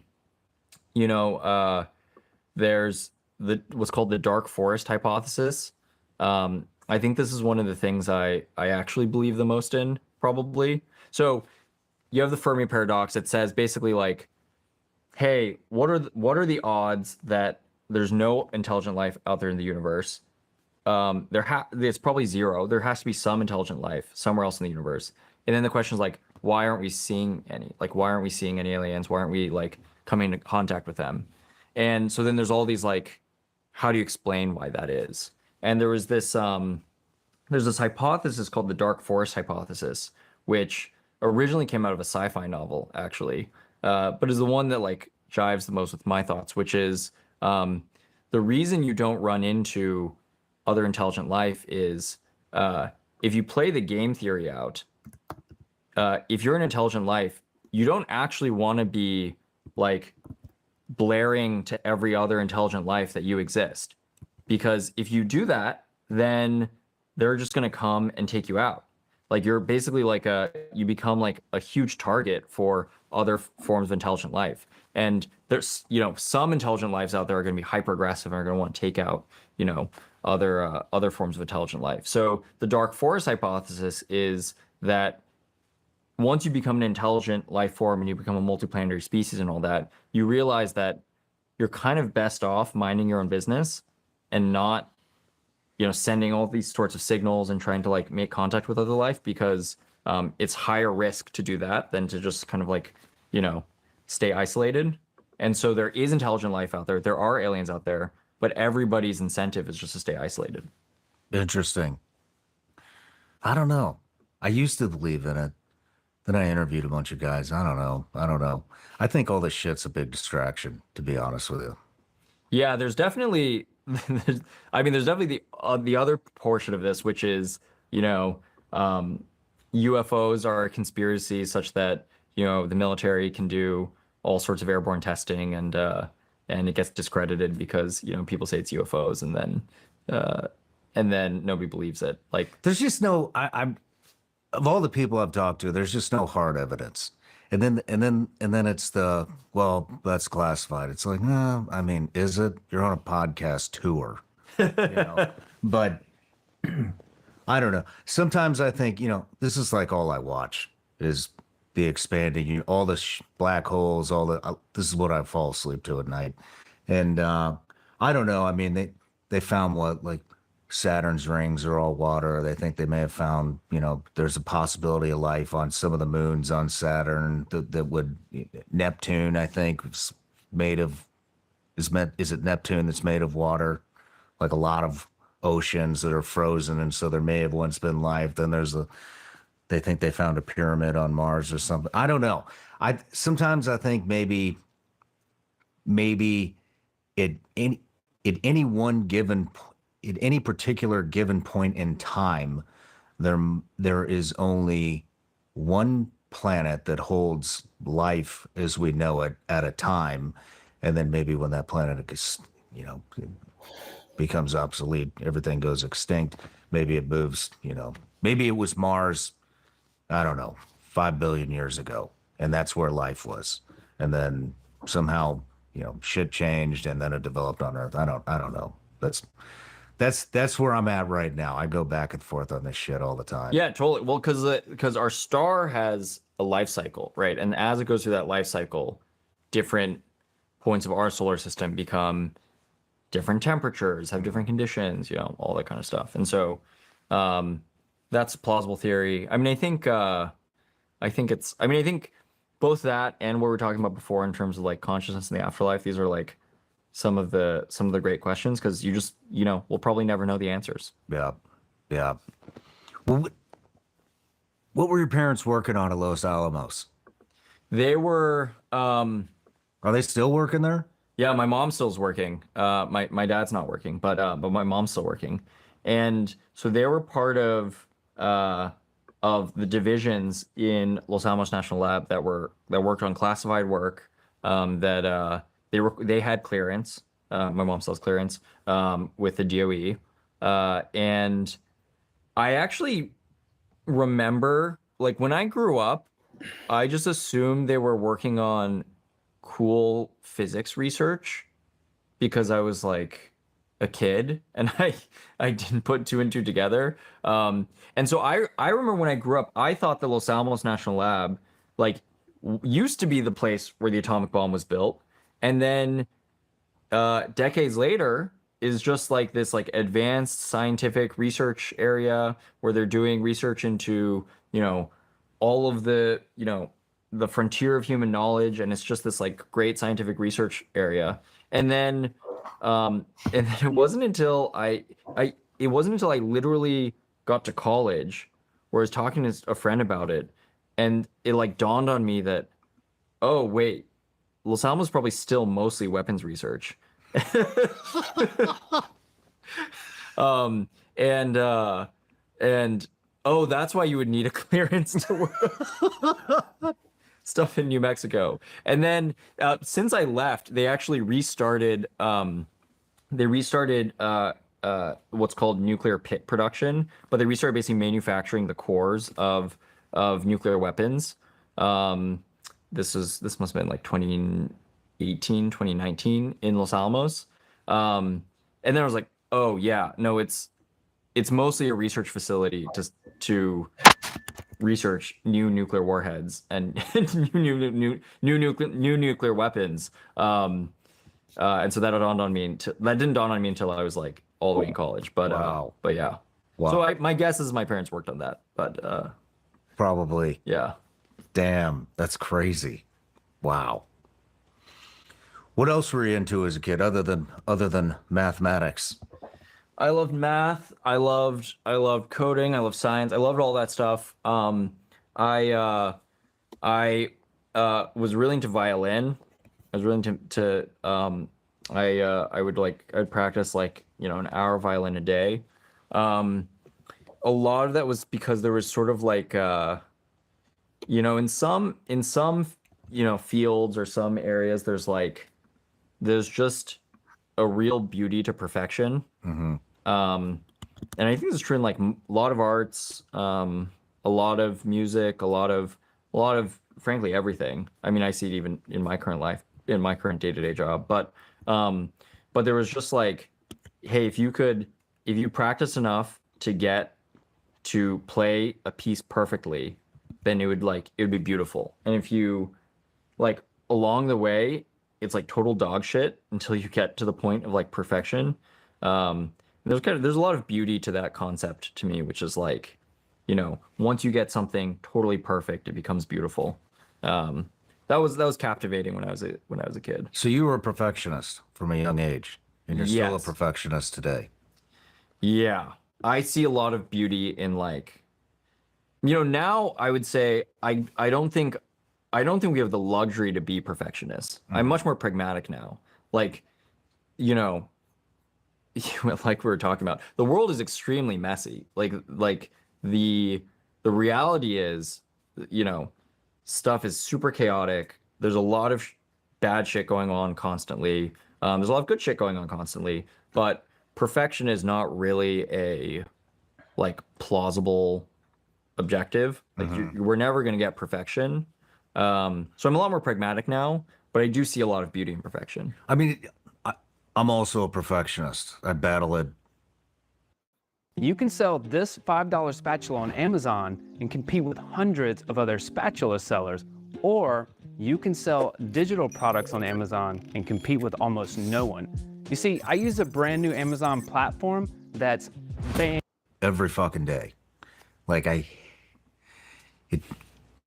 OCD. I did it, but you know, and I've read about it. I've watched talks about it. And I came to the conclusion, which I hate saying this because I am a perfectionist at heart, you know, that perfectionism can get in the way of success. Did you find that? I mean, it sounds weird even like asking you the fucking question because you're the youngest billionaire in the world at age 24, and I mean, you're 28 years old now, so it sounds weird saying, did perfectionism hold you back? But did it? I think, yeah, at some point I just like, I like some bit flipped and I realized like, you gotta just do the 80-20 lots of times. Like you gotta do 20% of the effort, that's 80% is good. And you just have to be okay with that. And you just have to do that over and over and over again. So at some point I internalized that, and it's like anathema to perfectionism. It's like the exact opposite. And so now I think about it as like, hey, there's some things where perfectionism really is the right answer, and there's some things where you just gotta like be okay with imperfection, and just like speed is the objective versus perfection is the objective. So, and yeah, I would say now, honestly, I think more things, like most things, are speed is the objective, not perfection. So yeah, I would say I've kind of had a whole journey with it. What was it that flipped you? I think what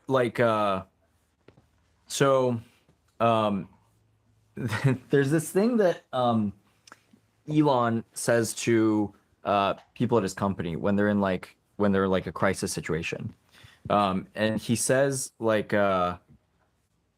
hey, like, you know, let's say you're in a crisis situation and like people are like not figuring out how to deal with it, and then he asks like, imagine there was a bomb strapped to your body that will go off if you don't come up with a solution to this problem. Like, then what are you gonna do? And then, you know, most of the time when people actually like think through that scenario, they like focus and they get their act together and like figure out like something to do. And I think a lot of times startups are like that. Like there's so many moments that are so life and death and so high pressure that you're just in these situations all the time where you're like, you have to act and you have to like do something, otherwise you're toast. And you just have to like figure out what the best plan of action is and the best course of action and just do it. So I think that the realities of, you know, having to operate quickly, I think just over time remolded my brain. Interesting. Do you have any brothers? Do you have any siblings? Yeah, I have two older brothers. They're both, I dropped out of college and both my brothers have PhDs. So, but my oldest brother is an economist, and my other brother is PhD in neuroscience. So they're smart. Yeah, they're smart guys. Whole lineage of geniuses, huh? Yeah, I think I think like something to do. And I think a lot of times startups are like that. Like there's so many moments that are so life and death and so high pressure that you're just in these situations all the time where you're like, you have to act and you have to like do something, otherwise you're toast. And you just have to like figure out what the best plan of action is and the best course of action and just do it. So I think that the realities of, you know, having to operate quickly, I think just over time remolded my brain. Interesting. Do you have any brothers? Do you have any siblings? Yeah, I have two older brothers. They're both, I dropped out of college and both my brothers have PhDs. So, but my oldest brother is an economist, and my other brother is PhD in neuroscience. So they're smart. Yeah, they're smart guys. Whole lineage of geniuses, huh? Yeah, I think I think my parents are probably still a little miffed that none of us became physicists, but oh man. Well, I'm sure they got to be happy with how everything turned out. I mean, wow. Yeah. No, I think my parents are super proud of me. So where did you go to school? I mean, were you homeschooled? I went to Los Alamos Public High School, Los Alamos Public Middle School. There's like, the town is 10,000 or so people. Now it's more because they do manufacturing of these like nuclear cores. So now there's a lot more people there. But when I was growing up, there was like 10 to 15,000 people. So pretty small town. And there's like one public middle school, one public high school, a few elementary schools. And yeah, that's the, you know, I went to public school. I was lucky. Like I think those are amazing public schools. But it's like, it is public school like any other public school. And then I would just get home every day and effectively like do math and science like every day. What? Like, what? How do you go? What is the average second grader? I mean, you said you had learned algebra in second grade. What is an average? It's been a long time since I've been in second grade. Things may have changed, but I'm pretty sure it's basic addition. Yeah, I think it's like addition. Maybe you get to your times tables. Not Yeah, sure. maybe some multiplication tables. Yeah. I mean, so how do you, dude, what is that like to go from the night before studying algebra to 2 + 2 is 4?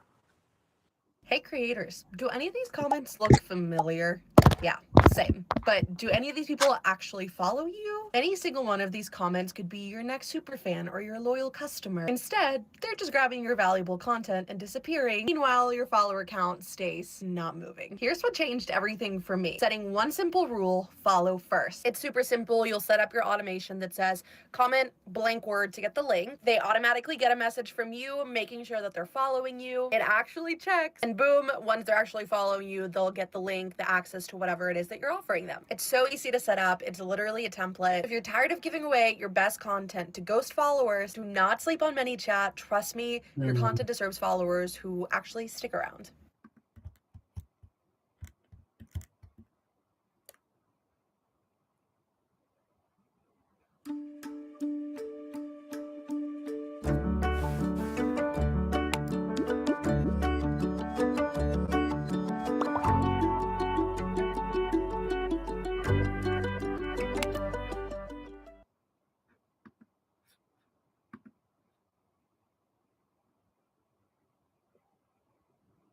Yeah,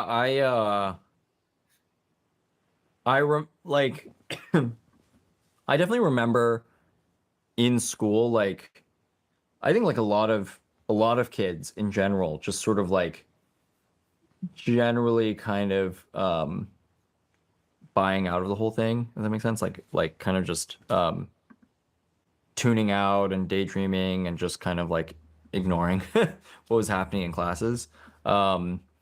That definitely started happening. And then what I would actually do or focus on is like go back and then do math at home. I mean, you're more advanced than the teacher. I remember one time there was the good thing about where, the school of the site I went to is like the teachers were really like also invested in my education. Like I think they, many of my teachers wanted to see me like thrive and continue learning, and that was awesome. Like I can imagine a totally separate school where it's like the teachers don't care because it's just like their lives are chaotic, the classroom's chaotic, all that kind of stuff. But I was lucky to have teachers who really cared. Yeah. I mean, seems like it worked out well. I mean, for all the success that you have amassed in 28 years, I mean, you're a very grounded person. I never really know what I'm going to get with you guys at breakfast. I was super impressed. I'm like, wow, this guy's like a really grounded person and seems like a really good person. So, too nice. Kudos to you, man. Appreciate that. Hey, let's take a quick break. When we come back, we'll get into MIT.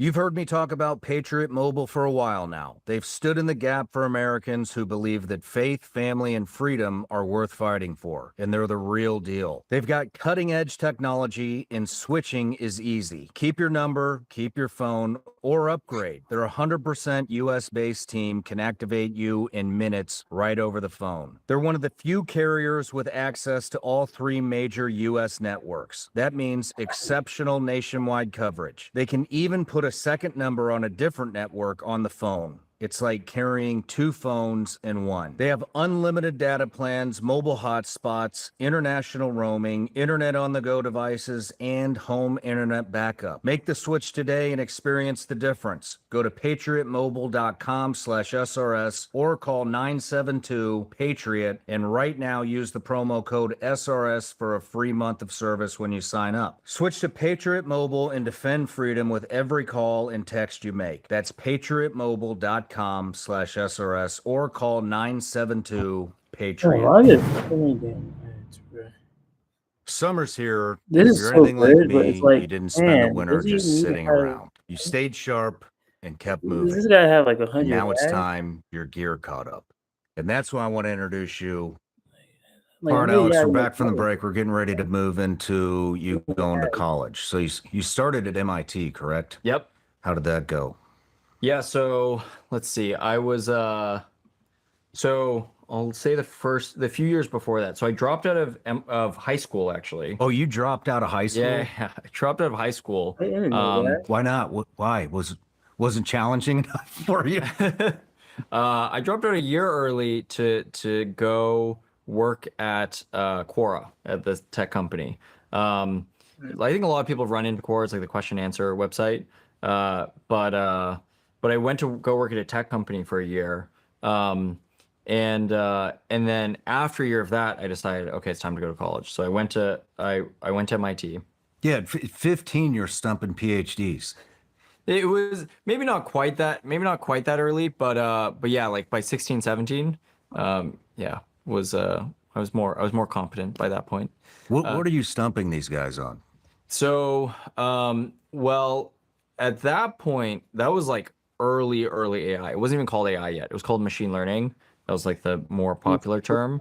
And it was about training different algorithms that would, re-rank content. It was just like all the algorithms for like these social media style things. And it's like, okay, what algorithm creates the most engagement, or what algorithm like gets people, the most hooked on these feeds. That's what I was working on back then. Gotcha. And so I worked for a bit, and then I went to MIT, and sorry to interrupt. Couple more questions. What is it like for you to be 16, 17 years old stumping PhDs? I mean, is that just like normal life for you? I mean, you know what I mean? Like, does it set in like, holy shit, I'm really fucking smart, or I think something that I internalized pretty early on was that focus was really, really critical. And so I didn't think necessarily, I mean, like, I think a lot of people are really smart, and I don't know if necessarily I'm like way smarter fundamentally than a lot of these other people, but I was like hyper focused on math as a kid, and then hyper focused on physics, and then in high school I was hyper focused on programming, and then and so if you're like hyper focused and you're just like, you like really invest the time and the effort, you can make really, really fast progress. Mm-hmm. So one of the things that I always like, I've believed in for a long time is that if you overdo things, like you like really like invest lots of time, lots of effort, you go the extra mile, you go the extra 10 miles, and you're like constantly overdoing things, then you will improve faster than anybody else by many times. And a lot of other people, maybe they're just not going the extra mile, or maybe they're just not as focused, or, they're like meandering a bit more. And so that's really like, I definitely like, for me, I think a lot of what I attribute being able to accomplish so much to is really about focus and overdoing it, going the extra mile. That's what I think it boils down to. What did your parents think when you dropped out of school? My parents All right, face it. Your life is a complete mess right now. The laundry's not folded, you haven't exercised in weeks, you're spending way too much money going out, and your doom scrolling habit is back. What you need is a GYST week. That stands for Get Your Shit Together week. All right, so what does it actually look like? Why do you? I think still probably really want me to get a PhD and do scientific research. So I think they view, and I respect this belief, I think they view the pursuit of science, the pursuit of knowledge as above all else. And so I would always tell them, hey, I'm just, this is like a little detour, but ultimately I'm going to come back and, finish my degree and finish my, get a PhD and, I'll be on the straight and narrow. So that's what I would always tell them. But, and then at some point it just it wasn't believable. So I just stopped telling them that. Why'd you decide to go to school? I went to school because, well, there were two things. One was like genuinely, I wanted to learn a lot about AI very quickly. And I knew I could kind of do that while working maybe, but the best thing to do really would be to like go to school, like invest all my time into it and try to learn very, very quickly. And then the second thing was like, almost anyone, not anyone, but like many people, if you ask them like, what were the best years of your life? Like a lot of people will say their college years. And so I was like, shit, I can't, I'm not going to sacrifice the college years. So I went to school. I decided to just go really, really deep into AI. I took all of the AI courses I could while I was at MIT. I was only there for a year, but I started out, I remember I took I wanted to take the sort of like hardest machine learning course the first semester I got there. And my freshman advisor, the person who was like, I had to get all my courses approved with, was the professor of that course. This just like happened to be the case. And I like signed up for her course, and then she said like, you're a freshman. You're not gonna, this is gonna be too much for you. And I was like, just give me a chance. Like, I just want to try it. Like, I'm really passionate about the topic. And she's like, okay, well, we'll let you go till the first, for the first few weeks and see how you do. And so then I get in, and then I remember I was like, I felt like the stakes were really high because I wanted to like prove that I could do this. And so the first test rolls around, and I think by like sheer luck, it just happened to mostly be about things that like there were a lot of things in the course I didn't understand, but happened to be about stuff that I did understand in the course pretty well. And I got like one of the top marks in that course, and there were like hundreds of people in this class. And so then after that point, the professor let me do whatever I wanted. And then and so then I did all of these. I went really deep into AI and all the AI coursework at MIT. And then this was the year when DeepMind, this like AI company out of London, came out with AlphaGo, which was the first AI that beat the best Go players in the world, which was viewed at that point as like probably the hardest strategy game, or the hardest sort of like, the hardest strategy game for AIs to beat. And that was a big deal. And then I started tinkering with AI on my own. So I wanted to build like a camera inside my fridge that would tell me when my roommates were stealing my food. And so I started tinkering with it, and then I pretty quickly realized, kind of what we're talking about earlier, that data was going to be like that. Everything was going to be blocked on data. Like no matter what you wanted AI to do, that was going to rely on data to make the AI do those things. And so I looked around, and I was like, nobody's working on this problem. You have plenty of guys working on building great algorithms. You have plenty of people working on building the chips and the computational capacity and all that. Nobody working on data. So I was impatient. I was 19 years old. I was kind of impatient. I was like, well, if nobody's going to do it, I might as well do it. Dropped out, started the company, and was off to the races. Damn. So did you perfect the the refrigerator AI to tell you if your roommates are stealing your food? That was part of the problem. I was like, I was trying to build it, and then I realized I didn't have anywhere near enough data, so it always like fire incorrectly and always have false positives, false negatives, etc. And then and I realized like then that was like the light bulb moment. I was like, oh shit, if I really want to make this, I need like a million times more data than I have now. And that's going to be true for like every AI thing that anyone ever wants to build. And so that was kind of the genesis of the idea, really. So you left MIT. Left MIT. I remember I moved. I flew straight from Boston to San Francisco to start the company, and basically immediately went from like at 19 years old. 19 years old. Yeah, I immediately left and then I started coding in San Francisco. And I was part of this this like accelerator, like I was part of this program called Y Combinator. And it's kind of like the Hunger Games for startups. So Mr. Wonderful here.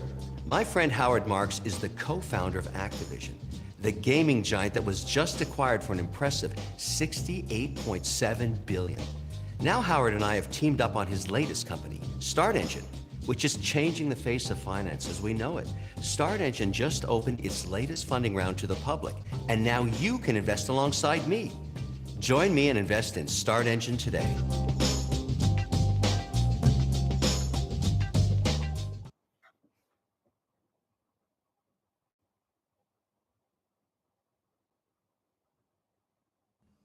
Grammarly now uses AI to help you write, not just revise.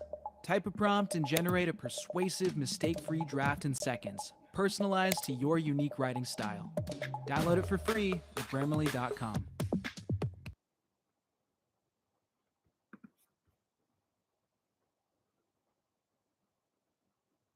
there's like it starts out, there's 100 startups at the start of the summer, and you're all like grinding away, you're all working, you're all trying to like show milestones and show progress, and then it culminates at the end of the of Y Combinator. At the end of it all, there's a demo day where everybody presents their companies, presents their progress, and tries to get investment. And it quite literally is the Hunger Games. It's like you go through this whole thing. At the end, if you get investment, you get money, you've won. If you didn't, you've lost. And so that was the beginning of the company. We ended up getting good investment. What did you do? Well, at that time it was around data for AI. So it was all around like how do we fuel data for what people want to build with AI. But at that time it was like so early that like the use cases were pretty stupid. Mm-hmm. Like we were helping one company try to detect, like it was like a t-shirt company. They made like custom t-shirt designs, and we're trying to help them detect when people were like use a t-shirt design that was unfit to print, like, you know, it had like gore or like all sorts of like illegal stuff, like if basically like identifying illegal t-shirt designs. It's kind of like stupid now they say it. And then we're helping another company, it was like a furniture marketplace. We're helping them like improve their search algorithm with AI. And then maybe a few months in, maybe 3 months in, we started working with autonomous vehicle companies and self-driving companies.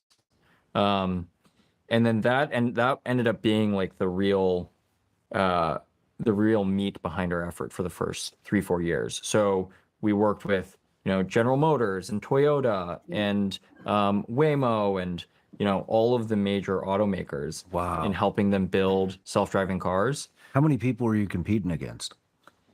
I mean, I think in anything you do in startup land, like you have like tens of competitors, and there were definitely tens of competitors at that time. And so it was like, these are competitive spaces, but where, as we described, I don't mind competition from math competition days. And so And so we were just like really focused on the problem, really focused on what are the best possible data sets for these self-driving cars. A lot of that had to do with, it's called sensor fusion. So, there's so many different kinds of sensors, and how do you combine all these different sensors to get, one output? So like if multiple sensors sense a person, how do you like collect all that together to say that's one person right there, and that's one car right there, and that's one, bicycle over there. So that was kind of our specialty as a company. And then we're kind of off the races just on that. We grew the company to like 100 or so people. Let's go back just a little bit. Okay. So you go to San Francisco by yourself as a 19-year-old kid who had just dropped out of MIT. How do you?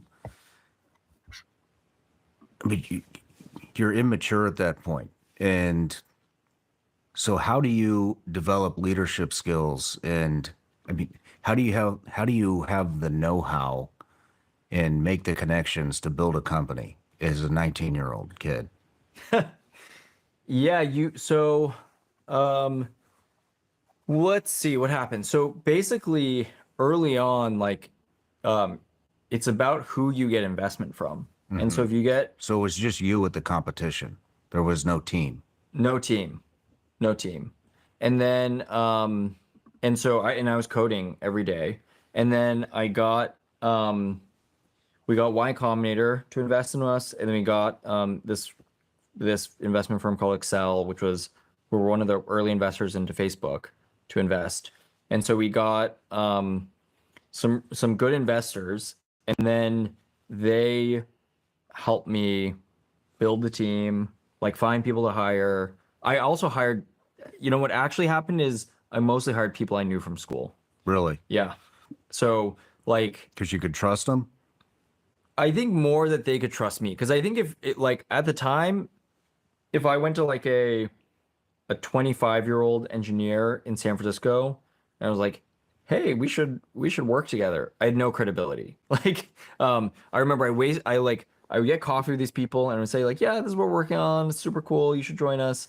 And then they would all just be like, okay, cool. I guess I'm gonna go back to my job now. So early on, I had no credibility except for with people I went to college with, who... You've got a big new website idea and the team loves it. Instead of taking months to build it, why not just use Framer? With Framer designing... We were just like friends and we liked each other. And so I managed to recruit a bunch of them over. They dropped out too? Some of them dropped out. Some of them just happened to, were like seniors or whatever, finished school and then joined. It was like a mix. It was a mix. And that was like the early nucleus of the team, the early sort of like cohort of the team. And then we started picking up momentum because we're starting to work with large automotive companies. We're starting to work with, these very futuristic autonomous driving companies. And then as momentum started to pick up, like, we were able to grow and build out the team over time. I mean, so where did you get your business sense, or did you hire somebody to run all of that? You were the mastermind behind everything. I maybe about a year in, I hired somebody literally with the title head of business.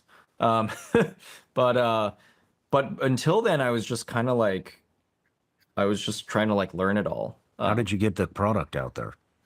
I just coded it all up, and then I put it out on one of these. There's all these like websites where you can launch startups, and I put it out on we put it out on one of those websites, and it went like micro viral,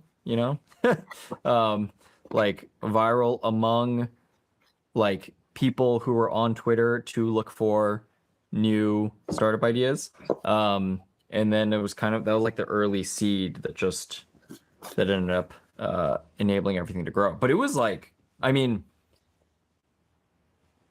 at the time it was tough going, you're like I would just spend all my time coding. Then every once in a while I would like post something to the internet and just like, And then I would beg all of my friends. I would say like, please go upvote this. Please go like this. Like, please, like, you know, give me some ounce of traction. And yeah, that was the early days. Damn. Was it Scale AI at the beginning? Yeah, Scale AI. Actually, it was Scale API at first, and then because that was just like that website was available, and then it became Scale AI like a year and a half later. Yeah. So the whole. I mean, early startups are so gnarly. It's really crazy. If you look at like all these big companies and you like, you know, think about what they were like in the early days, they're all pretty rough and tumble. But the coolest thing, like because we started working with all of these automotive companies and working on self-driving, it quickly became hyper interesting, because, you know, this was like one of the great scientific and engineering challenges of the time. And we ultimately ended up being successful. Like Waymo, one of our customers, is now launched and driving large scale robotaxi services in, you know, San Francisco, LA, Phoenix. They're launching in more cities. Like, wow. It's pretty amazing. Wow. Damn. And the company grew how fast? So let's see. I think the numbers are something like 5 years. You are the youngest. 5 years from when you started it, you become the youngest billionaire in the world. Yeah, that's crazy to think about. That did not feel obvious. The first year, it was like for the first 12 months, it was like 1 to 3 people. Like it was like almost nobody. It was like me and like 1 or 2 other people working on it for the first year. That's it for the first 1 year. And then after the second year, we go from that like 1 to 3 people, and we start hiring more people. We get to maybe I think like 15 or so people.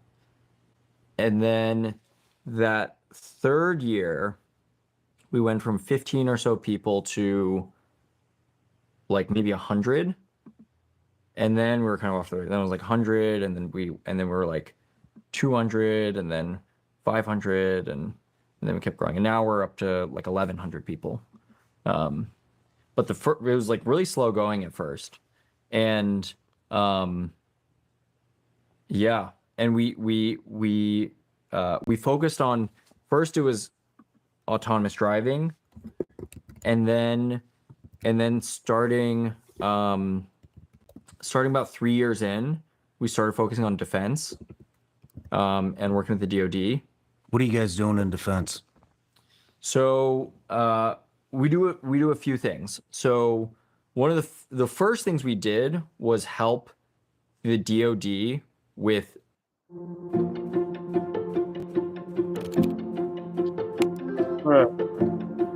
its own data problem, to help them be able to train AI systems. So you know, one of the first things that we worked on was like, you know, the DoD wanted to do image recognition on satellite imagery, SAR imagery, you know, other like all forms of overhead imagery, but they had this huge data problem. You know, just like me with the fridge, they had the same problem. Like how, you know, they need to be able to have data that lets them detect things in all this imagery. And so the first thing we did was fuel the data sets and data capabilities for the DoD. That was true for the first few years. And then more recently, we've been working with them to do large scale fielding of AI capabilities. What kind of stuff is DoD looking for in imagery? So let me also, so basically the way I understand this is you don't need a human to detect something maybe like a nuclear reactor. Am I on the right track here? Yeah. So they look or at a missile silo, or yeah. And so AI is detecting all these, which drastically reduces human error, human manpower, all that kind of stuff. It's more accurate. Yeah, and I mean, mostly it's scalable. Like, I mean, the number of satellites in space has like exploded. So we have so much more sensing today, like way more imagery, way more sensing today than it's even like feasible for humans to work their way through. Wow. So that was like the first problem. How do you fuel it? You have to build. So there's two parts. So first, you have to build effectively like a data foundry. You have to build a mechanism by which you're able to generate lots and lots of data to fuel these algorithms. A lot of it synthetically, so using the algorithms themselves to generate the data, but then a lot of it you still need humans to validate and verify. So one of the things we did actually for this whole project is we created a facility in St. Louis, Missouri, next to NGA, the National Geospatial Intelligence Agency, and we produced a center for AI data processing where we hired up imagery analysts to be able to validate the outputs coming out of the AI systems to ensure that we were getting the correct, we're getting accurate and high integrity data to feed back into the AI systems. Wow. Wow. Damn. Where do we go from here? Yeah. So we were doing lots of stuff around imagery and computer vision, and then we started working with the DoD on, more ambitious and larger scale AI projects. So one of the things we're working with them now is this program called Thunderforge, which is using AI for military planning and operational planning. So more broadly, so the basic idea here is, can you use AI to effectively like automate major parts of the military planning process so that you're able to plan within hours versus taking many days? This sounds like Palantir. It's they target different parts of the problem and we target different parts of the problem, and ultimately we work together pretty well. But this is part of a broader concept that we have around what we call agentic warfare. So the use of AI and AI agents in warfare. And the basic idea is, can you go from these current processes where humans are the loop to humans being on the loop? And so can you go from, situations where, these workflows have to go from a person has to do a bunch of work, then pass the next person, they have to do a bunch of work, pass the next person, to the AI agents are just doing a lot of that work and humans are just checking and verifying along the way. And it's a big change. So going from, if you compare both setups side by side, here you have individuals, humans with decades of single domain experience who are doing each step of this process. And then if you have the AI agents doing it, ideally you have AI agents who have, thousands of years of knowledge, all domain knowledge, and are 1,000 times faster at doing the actual tasks. And so it's all about taking, and this exists at many, many different levels. So, you can think about this for the sensing and intel portion that we were talking about before. So, can you accelerate the intelligence gathering, the process by which we take all of the sensor data and turn that into insight? You can think about it for the operational planning process, like how can you accelerate that entire flow? You can think about it in terms of, on the tactical side, how do you accelerate tactical decision making? So it bleeds into every sort of like level of warfare, every component. But at its core, how do you use AI agents to be faster, more adaptive, and have humans just check their work? So when you're talking about it helps with mission planning, especially in a tactical environment, because that's where I come from. I mean, what is it could be any example, but can you give me an example of how it speeds up the mission planning process in a tactical environment? Yeah, so let's say that, so this thing that we have, by the way, we're working on it with INDOPACOM and EUCOM right now, and we'll deploy it more broadly. But let's say that there's what's a good example? Let's say there's some kind of alert that pops up.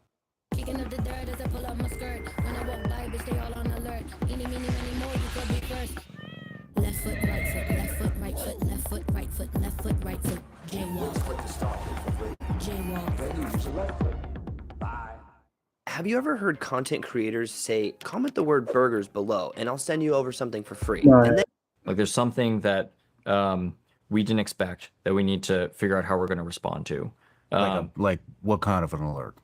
So, I mean, let's say there was like, you know, there's like, I mean, you can imagine at different levels, but let's say there's like a ship that popped up that we didn't expect. Okay. As a simple example.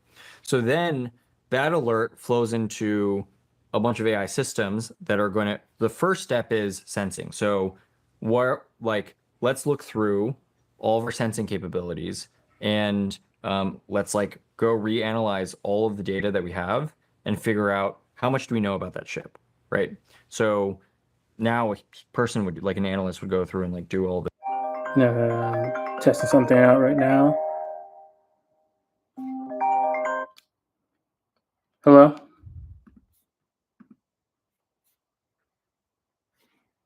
The Igbokwe I'm speaking with. Yeah, it is. Oh, perfect. Hey, I'm Eve, just calling because you filled out a form for the lake house property we were sharing on Facebook. That ring a bell by chance? Yeah, it does.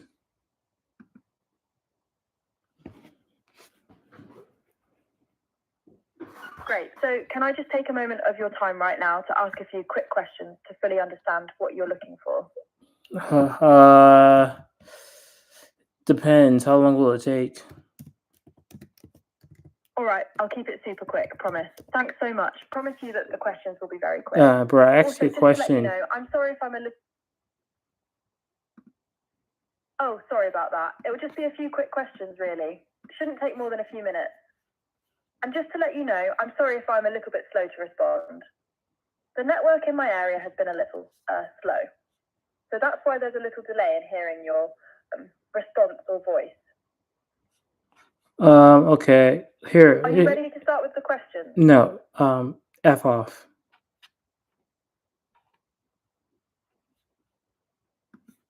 Oh, I'm sorry if I upset you. If you're not interested in discussing the property right now, that's totally fine. We can always chat another time. Thanks for your time, and I hope you have a great day. Okay. Bye. Goodbye.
Isn't that going to the error thing?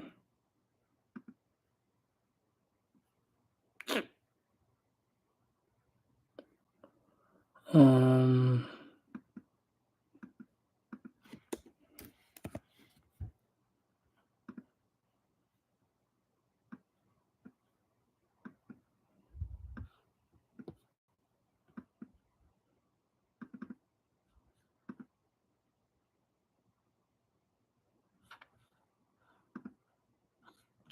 This thing is not moving until I connect it to continue an error.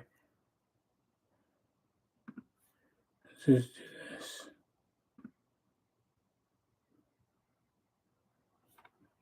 But it's not doing anything. It's annoying. It's not even running. No, what I want to do is I want you to run. Let me see if I can change it. Let me save first. This doesn't output any data, but it should output.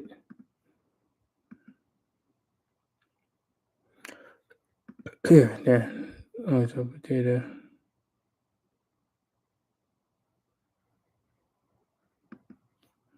It's fine. Change the same thing. Always output data.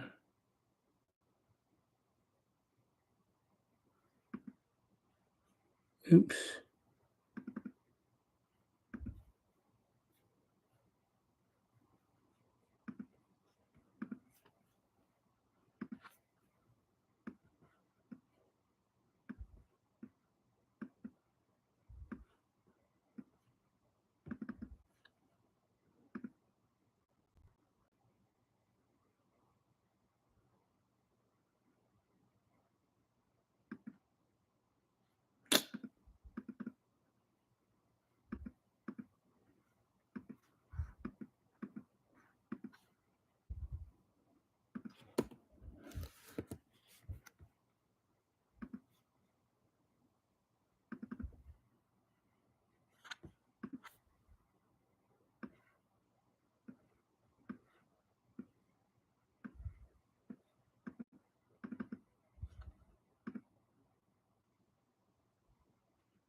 Damn. Why is the thing not checking what the output is? Okay.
I don't know what this is doing actually.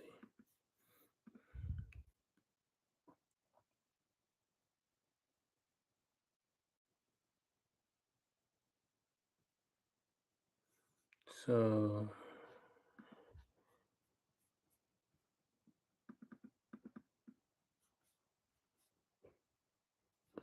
okay, so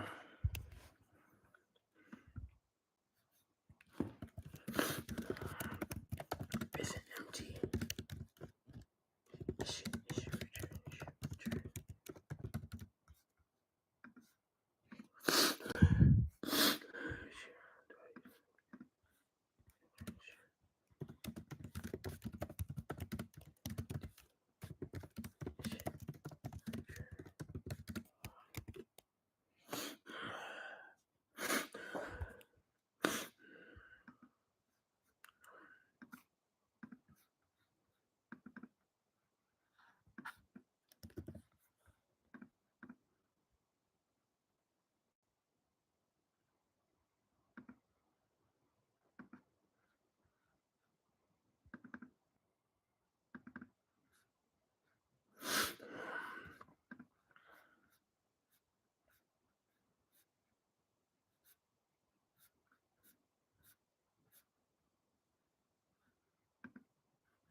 this, all the PED and all the stuff to be able to undergo this work. But ideally, you have AI agents that are just they can look through all the historical sensor data. They can figure out, oh, actually, there's like kind of a thing that showed up on this radar, and there's kind of a thing that showed up on this satellite imagery, and we can kind of like sketch together this the trajectory of this ship.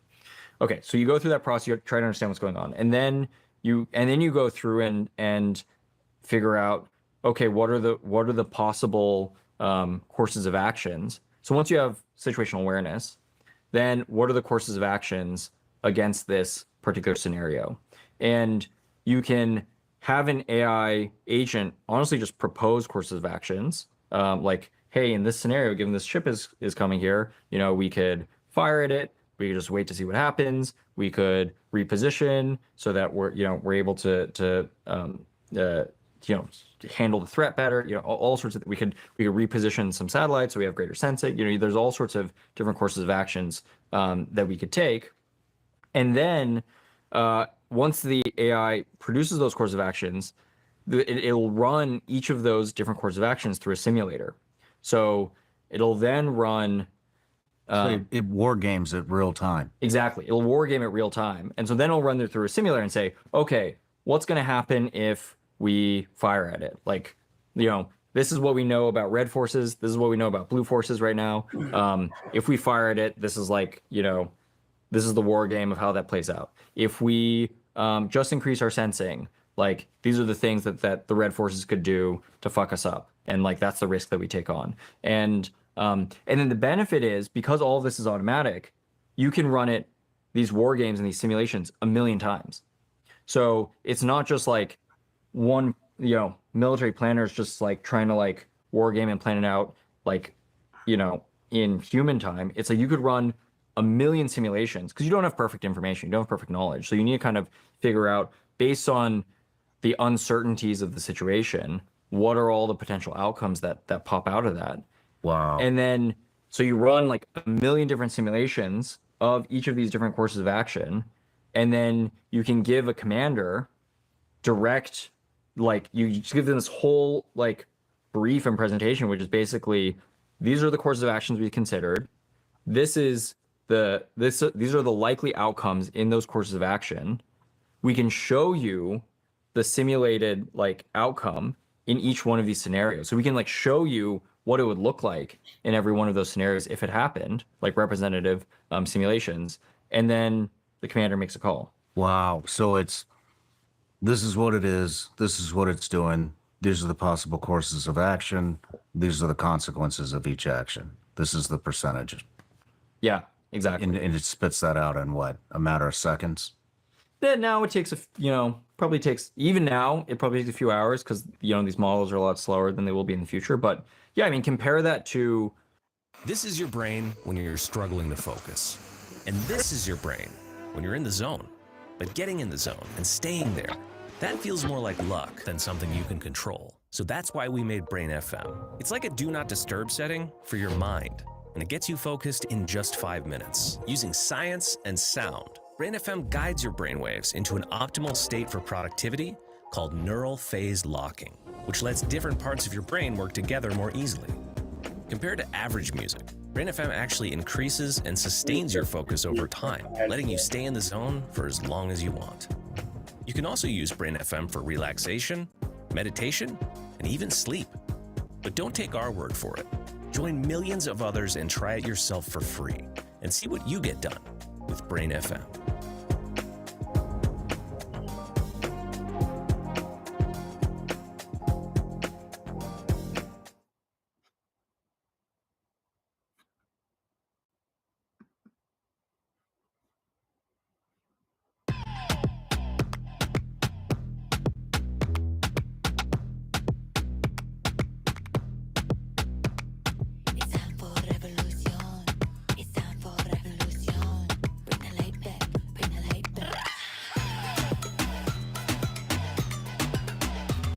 I mean, depending on the situation, like that could take days for humans to do today. Like it's not from lack of will or effort or capability. It's a really complicated situation. If a ship pops up out of nowhere, like there's a lot of stuff you have to consider. And so that's really the step change here is just like a like dramatically accelerating situational awareness, dramatically accelerating like an understanding of what the different course of actions are, what could happen, what are the consequences, and surfacing that to commander. Does it make a recommendation? This is kind of an interesting thing. We go back and forth if we want to make a recommendation, because ultimately, like, we don't want to just be like, you know, we don't want to let commanders kind of like sleepwalk, if that makes sense. We want them to, like, you know, our military commanders are the best humans in the world, like, considering all of the potential consequences of these different courses of action, and also considering, you know, and ultimately making a call based on those potential consequences. So I think we want to ensure that commanders are still exercising their judgment in these decisions versus just, you know, making it easier for them to just say, oh, go with what the AI says. Interesting. Wow. But then, okay, think about what happens next. So, and this is where stuff gets really freaky. So let's say that, obviously in a world where just the Blue Force, just the United States has this capability, that's great. You know, we're gonna be running circles around everyone else. But then what happens if the Red Force, you know, China, Russia, whomever, also has that capability? Then you're in this situation where I've war gamed out the whole situation. You know, they've instantaneously war gamed out the whole situation. Has a better AI. And then it's like, then it, I honestly think, so then it's like, data. We know, and you know, like, the same. Blue Forces, Red Forces, we both know that we both have, like, you know, these perfectly war game scenarios. Which avenue do you pick? And then it becomes this really complicated, almost like psychological, you know, kind of situation where it's like, then it like all comes down to how good our intel is. So how good is our intel about that commander? How good is our intel about what their collection capabilities are? How good is our intel about, you know, what they likely know about us, and vice versa? And it gets pretty. So this is actually. I wonder if you could. Let's just see, like, so you can kind of allow the opposing side gathered fake data on how you operate, and whether that would kind of kind of push the AI into, if you can kind of control the path the AI goes or how it runs the simulation by kind of controlling what data you give them or what data they get out of you. Interesting. It's an interesting concept. All right, gonna drink some water. Water in a bit. Ugh.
So let's say China, Russia, our enemies have this capability. We have this capability.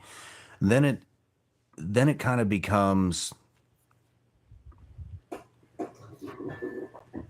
it's like the same process that we deal with now. Who has the better intel, right? It's just developing in you're going to a course of action quicker, and the enemy's doing the exact same thing quicker. So it's essentially it's the exact same thing that we're doing now, but faster. And so if we develop it first, then we achieve basically global domination. Am I correct here?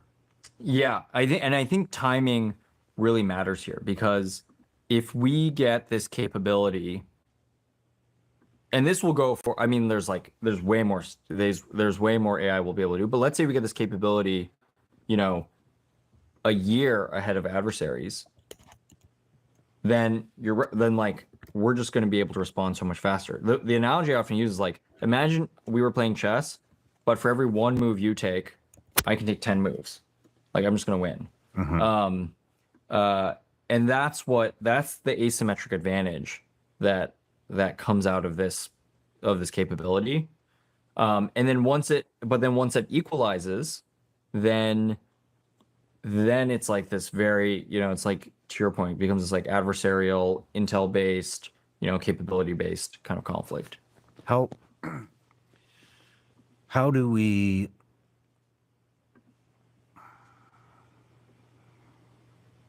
how do we combat our adversaries from having this type of intel, from having this type of AI system? So I think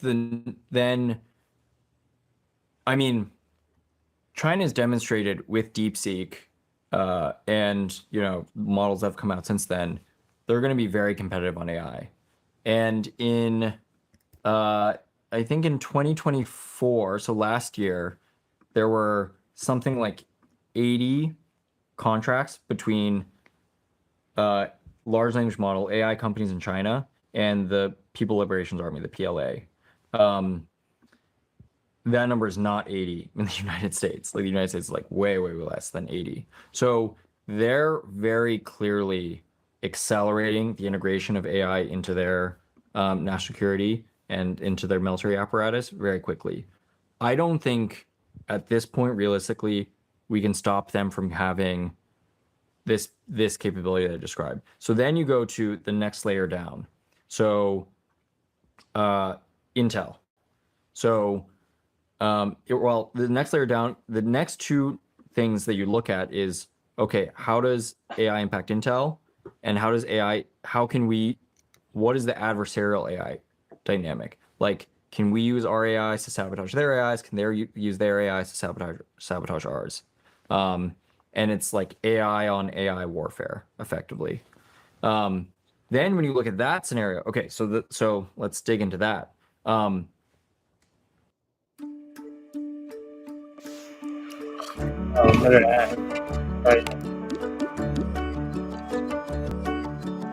The first level analysis here is kind of what we were talking about before, which is that probably just boils down to how many copies of these AI systems do I have running versus how many copies do you have running. So it turns into a numbers game.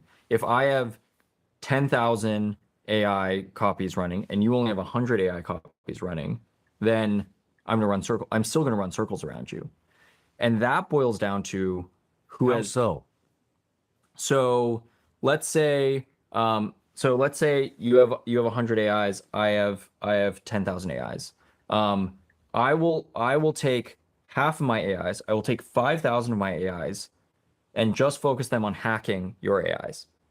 So they're all going to be looking for vulnerabilities in your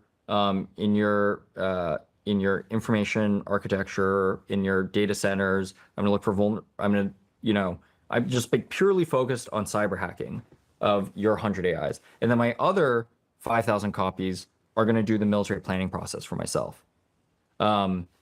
Then think about the adversary. I have this choice. I have 100 AIs.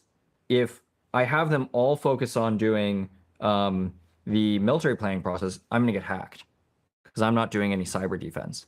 And then even if I have all of them focused on cyber defense, even those numbers are bad. It's like 100 AIs versus 5,000 AIs from you. And so I probably still get hacked. So the numbers end up mattering a lot. Even if the other adversary, let's say it's only a 2x advantage. I have 10,000 copies running and the adversary is 5,000 copies running. I can do the same thing. 5,000 of my copies are just focused on hacking your AI so that your AI is incapacitated or has incorrect information or is poisoned in some way, like basically is incapacitated for some reason. And the other half of my AIs are focused on the military planning process. Again, the adversary is screwed because to properly deal with a cyber attack, I need probably all 5,000 copies to be focused on cyber defense. And then I have no capacity left to do the military planning. Wow. So it really turns into this like very like just in the same way that you would command your forces today, like all of your various your forces across all domains to like try to pincer outmaneuver the enemy. You'll do the same kind of planning for your like AI army, so to speak, or your AI allocation of assets. Yeah, your allocation of assets, exactly. And a lot of it will be, okay, how many am I dedicating towards hacking and sabotaging the opponent? How many am I dedicating towards my own military planning and wargaming process?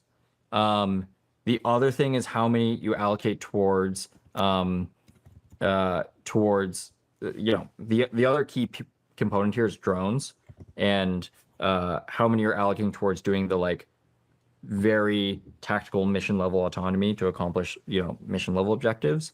But it'll be like, I think it really boils down to ultimately who has more resources, and then what are those resources? That's going to be about large scale data centers. So who has bigger data centers and more power to run all of these AI agents? And who makes the determination of how many AIs we're going to put in tactical environment, how many AIs are going to go after cybersecurity, trying to hack into the other AIs? Is that a human, or is that another layer of AI that spits out exactly what you just said? This is our situation. Here's the courses of action. Here's the consequences of what happened. So is it just AI after AI after AI that's doing all of this, all these simulations? Yeah, you're exactly right. Then exactly. You have another AI that's planning out and mapping out, how should I allocate my AI resources to properly deal with the adversary, given what I know about the adversary. And then, then what are the ways in which, what are the key dimensions that would give you an edge versus your adversary? Well, it's if your AI is different somehow. So it actually is like hard for your adversary to know exactly how you would act. Like basically strategic surprise in some form, in the form of like a different thinking process or a different sort of like way of reasoning of the AI systems. And then the other one is like nobody's listening to this, but ambiguity of